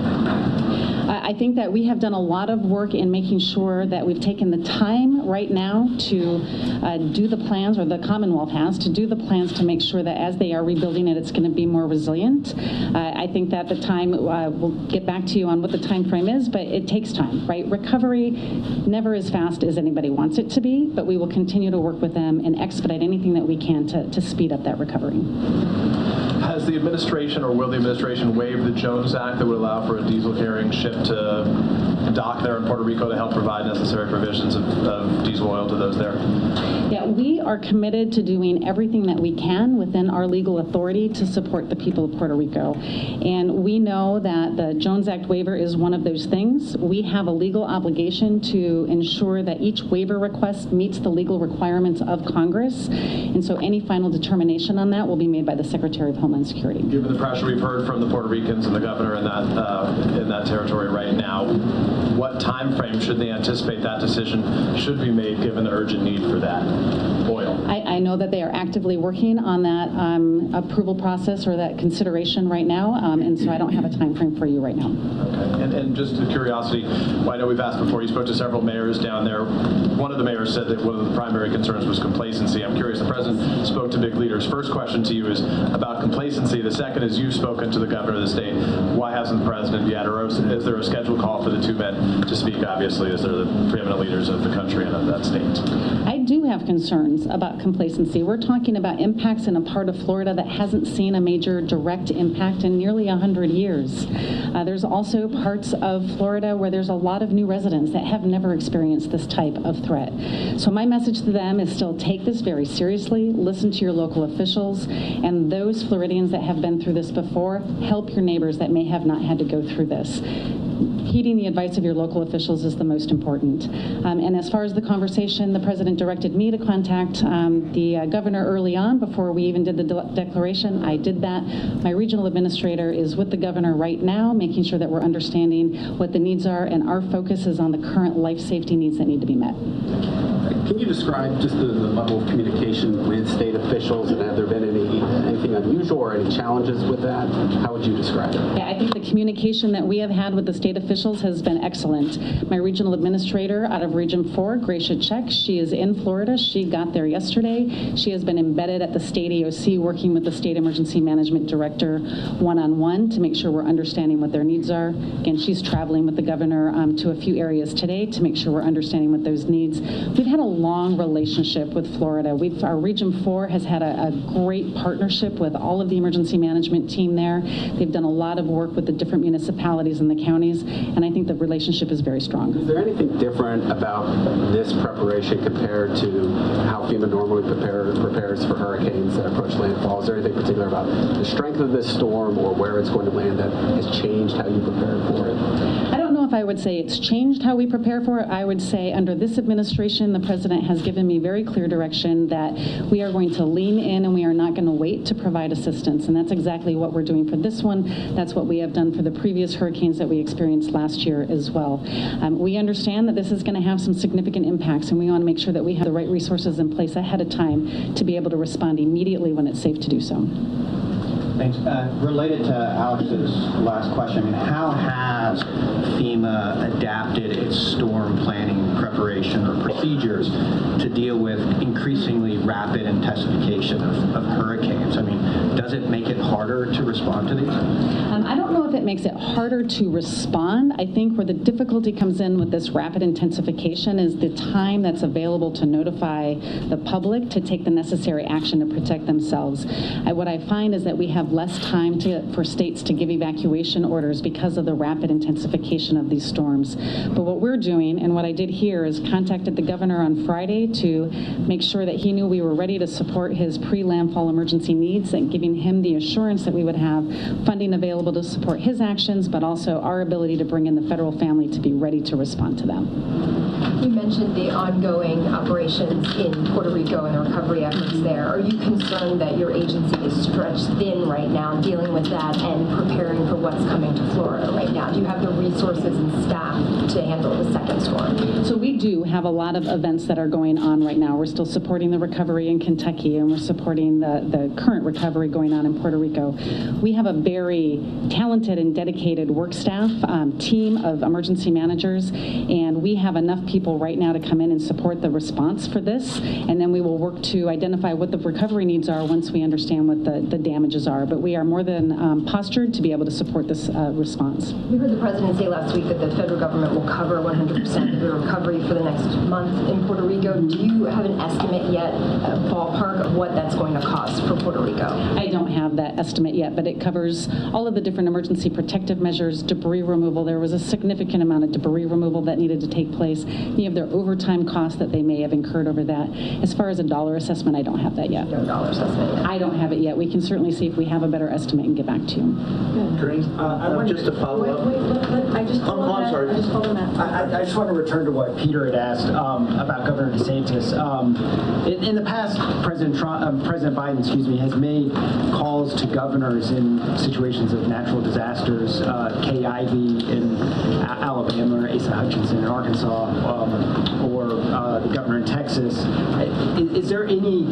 Can you articulate, I guess, how those determinations are made and why it hasn't been made in this case to have the president call the governor? Yeah, the president is very focused on making sure that the federal family has the right resources available to support this. That is why I contacted the governor right away, and we have a team of my senior leadership that are embedded with the governor to make sure that we're supporting that. Our focus today is making sure that we have the right measures in place to support the life-saving activities that need to happen. Any conversations afterwards will need to be, we need to see what the damages are. But he's made conversations with the mayors, so is there any reason why not the governor? Again, we have a strong team that's in place supporting the governor right now, working side by side with him and his staff. We'll continue to stay engaged with him. Yeah, go ahead. Thanks. Just a follow-up to that. Normally, presidents call governors or the governors call presidents, but the only thing that really, during hurricanes, the only real question I really want answered is it in any way the fact that they haven't talked? Is there any way that it's impeded efforts of the federal government or FEMA to implement plans in Florida? And if so, what would they be? No, we are very focused on what the needs of Florida is right now. We do not bring politics into our ability to respond to these disasters. We are going to support whatever Governor DeSantis asks of us. We signed his emergency declaration within hours of him sending it in. We'll continue to do that as we see what the impacts of the storm are. So the communication between the president and the governor has no impact on how you all operate? Zero. Just on the trajectory of the storm, I know you said that you expected to make landfall somewhere on the west coast. Is there an expectation that could change in the coming, day or two? And if it were to make landfall somewhere else that isn't the area you described, what steps would need to be taken in order for those resources, I guess, to get quickly moved to other areas? And is the agency preparing for that? Yeah, I think that's an important question, right? We have a tendency to really focus on the cone and where it's going to make landfall. But as I talked about in my remarks, we are going to see impacts across the state of Florida, whether it's inland flooding from the large amount of rain that we're going to see, tornadoes and tornado watches that we may see in the southern part of the state later today, to the storm surge and the hurricane force winds that may impact the communities near landfall. We are postured and we are moving our equipment in a place that can support all parts of Florida because we know that there are going to be impacts across the state. And just in terms of the agency's resources, FEMA has obviously been involved in working with the issue of influx of migrants across the country. Has that in any way put a strain on the agency and its resources and personnel, or do you at this moment feel like you have what you need to do that as well as natural disaster relief work? Yeah, the resources that we are providing to support the influx of the migrant flow is through a program called our Emergency Food and Shelter Program. It's a reimbursable grant program, and that's the main source of our involvement right now. When you talk about complacency, what are you concerned about? Are people refusing to heed evacuation orders? Yeah, what I worry about when I think about complacency is that if it's been a near miss in the past, they feel like they can just ride this out. I've been through this before, and I've had no issues, and so I can do it again. That's a dangerous way to think. You need to listen to your local officials because the storm surge, 10 feet, maybe in some areas higher, is going to be significant, and you put 20 inches of rain on top of that inland, you need to be able to listen to your local officials, right? And I think what we have and what we see is people that have not had any impacts, they think that that's not going to happen again. Take it seriously. Do not underestimate the potential that this storm can bring. Okay, last two. Thanks, Green. Administrator, thank you. So in the aftermath, the Strategic Petroleum Reserve is at the lowest level since 37 years, and you said you've set aside some gas for Florida. Is there a concern that the reserve is not high enough now to handle the aftermath of this emergency and other hurricanes that could come? I don't have any concerns at this point that we're going to have the ability to handle the fuel needs that we're going to need in Florida. We will continue to assess after the storm passes to see what the impacts are. We'll make sure that we're putting measures in place to support any gaps that we might identify. The season, you think you're covered? It all depends on what the impacts from this storm might bring, and so we need to do those assessments after the storm passes. Okay, last question, way in the back. Thank you. The storm is expected to travel north. Have you had any conversations with the governors of South Carolina and Georgia about the potential impacts there? What are you most concerned about? Yeah, I spoke with both governors yesterday to get a better idea of what they were concerned about. They were stepping up their postures to make sure that they were prepared to support any impacts that they might see. As the storm track continues to change, again, our regional office will continue to engage with them, and we'll move resources into there if needed. And we'll stay in close contact with the governors and their staff. That was FEMA officials earlier today here on Live Now from Fox as we watch them provide an update as they're also monitoring Hurricane Ian very, very closely. We want to get you back out to our Fox affiliates in Tampa as they continue to monitor this, as here's a weather report from them as they closely monitor Hurricane Ian as it turns slowly toward the west coast there in Florida. Yeah, hey guys, I think a lot of questions have been answered through the day today. You know, you think back to 11 o'clock last night, we were still at a point where we had the surge potential around Tampa Bay, and today that has gone down to like very minimal, if anything at all. Don't want to discount it completely because obviously there's going to be subtle changes here and there, but to be quite frank, there's really not much of a threat at all for any storm surge here in Tampa Bay. It's really going to be like Sarasota County as the furthest north point, particularly once you get down towards Fort Myers, Cape Coral, Port Charlotte. Those are the big problem spots at this point, simply because of where likely landfall is going to be. You look at where the center of this storm is now and kind of draw a line straight north to Tampa Bay. It's at our longitude. So at this point, the storm's not going to go straight north and give us that kind of a problem. It's going to continue on this northeasterly track and kind of somewhere in here by late afternoon, early evening tomorrow be making landfall. So that'll be an interesting setup there, as of course that puts us on the northwesterly side. We could be in a situation very Irma-esque where the bay is actually draining here in Tampa Bay, and certainly no concerns up along the Nature Coast either. Winds at 120 miles per hour. 11 o'clock advisory is in. The track shifted slightly to the south and east. Again, Fort Myers, definitely a focal point, maybe a little bit further north from there, just depending on little wobbles back and forth. But this is not going to make landfall as far north as Tampa Bay. So again, the surge concerns alleviated in a big way over the course of the day today. Still moving northeast at 10 right now. Pressure was up to 952. Earlier today, it was 942. That is simply because we've seen that weakening because of that eyewall replacement cycle. Now that that is kind of finished up, we should see that pressure drop again and the wind speeds increase overnight. So probably going to become a Cat 4 at some point between now and landfall, whether it's early tomorrow morning or overnight. We'll see how it goes. Again, the surge issue is really not there around Tampa Bay or north. As you go further south, the surge concerns really start to rise, especially when you get down to like southern Sarasota County, say like Venice southward. Look at this. I mean, 10, 12 feet of surge. Cape Coral and Sanibel. I mean, that is not a good setup for our friends to the south. And you don't really change a whole lot in terms of the winds and the rain impacts with this, even though a system makes landfall to our south. Again, the hurricane is not a point on the map, so even if the track is like this, far-reaching impacts all across central Florida. Here's kind of what you can go for. Gusts, that should be more like 75 again for Hillsborough County, Pinellas County, and south. We'll update that, but the surge is primarily south of Tampa Bay. Gusts further north, a little bit weaker, very little surge. Heavy rain. Tornadoes certainly a big concern with these outer bands as they sweep through, always with the landfalling system. We'd have like 25, 30 tornado warnings, and it's kind of a secondary part of the news just because you're focused on the surge and the wind and all that, but tornadoes are a big problem as well. In the inland counties, I mean, you think back to Charlie, Jean, and Francis, all within like that month and a half time span.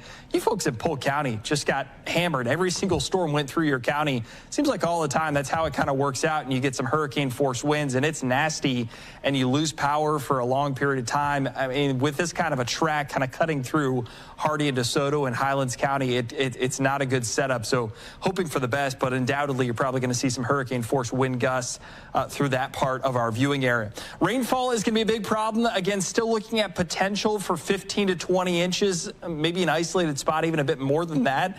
We've had a very wet September. I see a big problem with downed trees. You think about all those big trees with the root systems kind of loosened up, and you get a prolonged period of 12, 15, 18 hours of tropical storm force winds. Probably going to be a big issue with that as well. So still lots to talk about. We've seen some good news today in some ways for some of our viewing area, but for other spots, the threat and the issues have definitely gone up. So it's really a no-win scenario for anybody at this point, guys. All righty. Thank you so much, Tyler. Disney's not going to take any chances with Hurricane Ian. It's closed tomorrow and Thursday, and that includes all 4 parks, along with the water parks, too. Disney Springs also closed tomorrow. Disney says it'll monitor the weather conditions to decide when it's safe for cast and visitors to return. Yeah, going to be dicey in Central Florida tomorrow and for a couple of days. And also thanks to the hurricane, passengers aboard a Tampa-based cruise ship will get to spend a little extra time in Mexico. The Carnival Paradise is in the middle of a 5-day cruise, and it was due back in port on Thursday. But now passengers are getting an extended visit to Cozumel. The ship won't depart Mexico until sometime tomorrow. They'll head across the Gulf toward Tampa, but will stay at a safe distance until the port and the U.S. Coast Guard decide that it's safe to return. The Paradise's 4-day cruise that was scheduled for Thursday has been canceled. A little more bang for the buck there.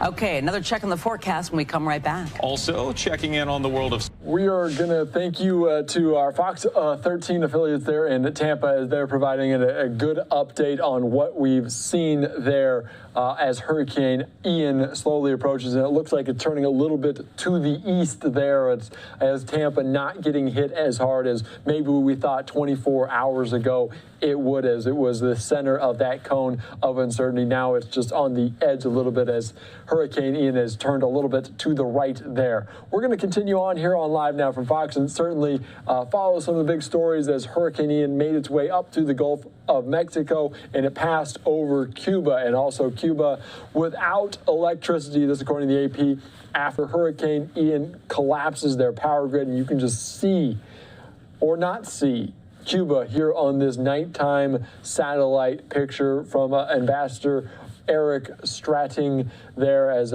Cuba, just south of Florida, north of Jamaica. You can see the 2 lights there, but you can see the faint blue blob there in the middle of the Gulf of Mexico, and that's Cuba without electricity for most of their residents there. You can see Florida and the Florida Keys, the Miami-Dade area there, and you can see Jamaica in the bottom portion of their screen still a little bit lit up, but Cuba without power there. So that is just shows the intensity of this storm, Hurricane Ian, as it's likely to be a Category 4 storm by the time it makes landfall tomorrow, likely in Florida. I'm Andy Mack from Live Now from Fox. We're going to continue to follow some of the biggest stories from around the world, and certainly that one, Hurricane Ian, is we're going to be following for the next 24, 48 hours as it approaches Florida. We're going to take a quick 2-minute break, but after we come back, we're going to hear from Florida Governor Ron DeSantis about the latest update on Hurricane Ian and tracking that major storm.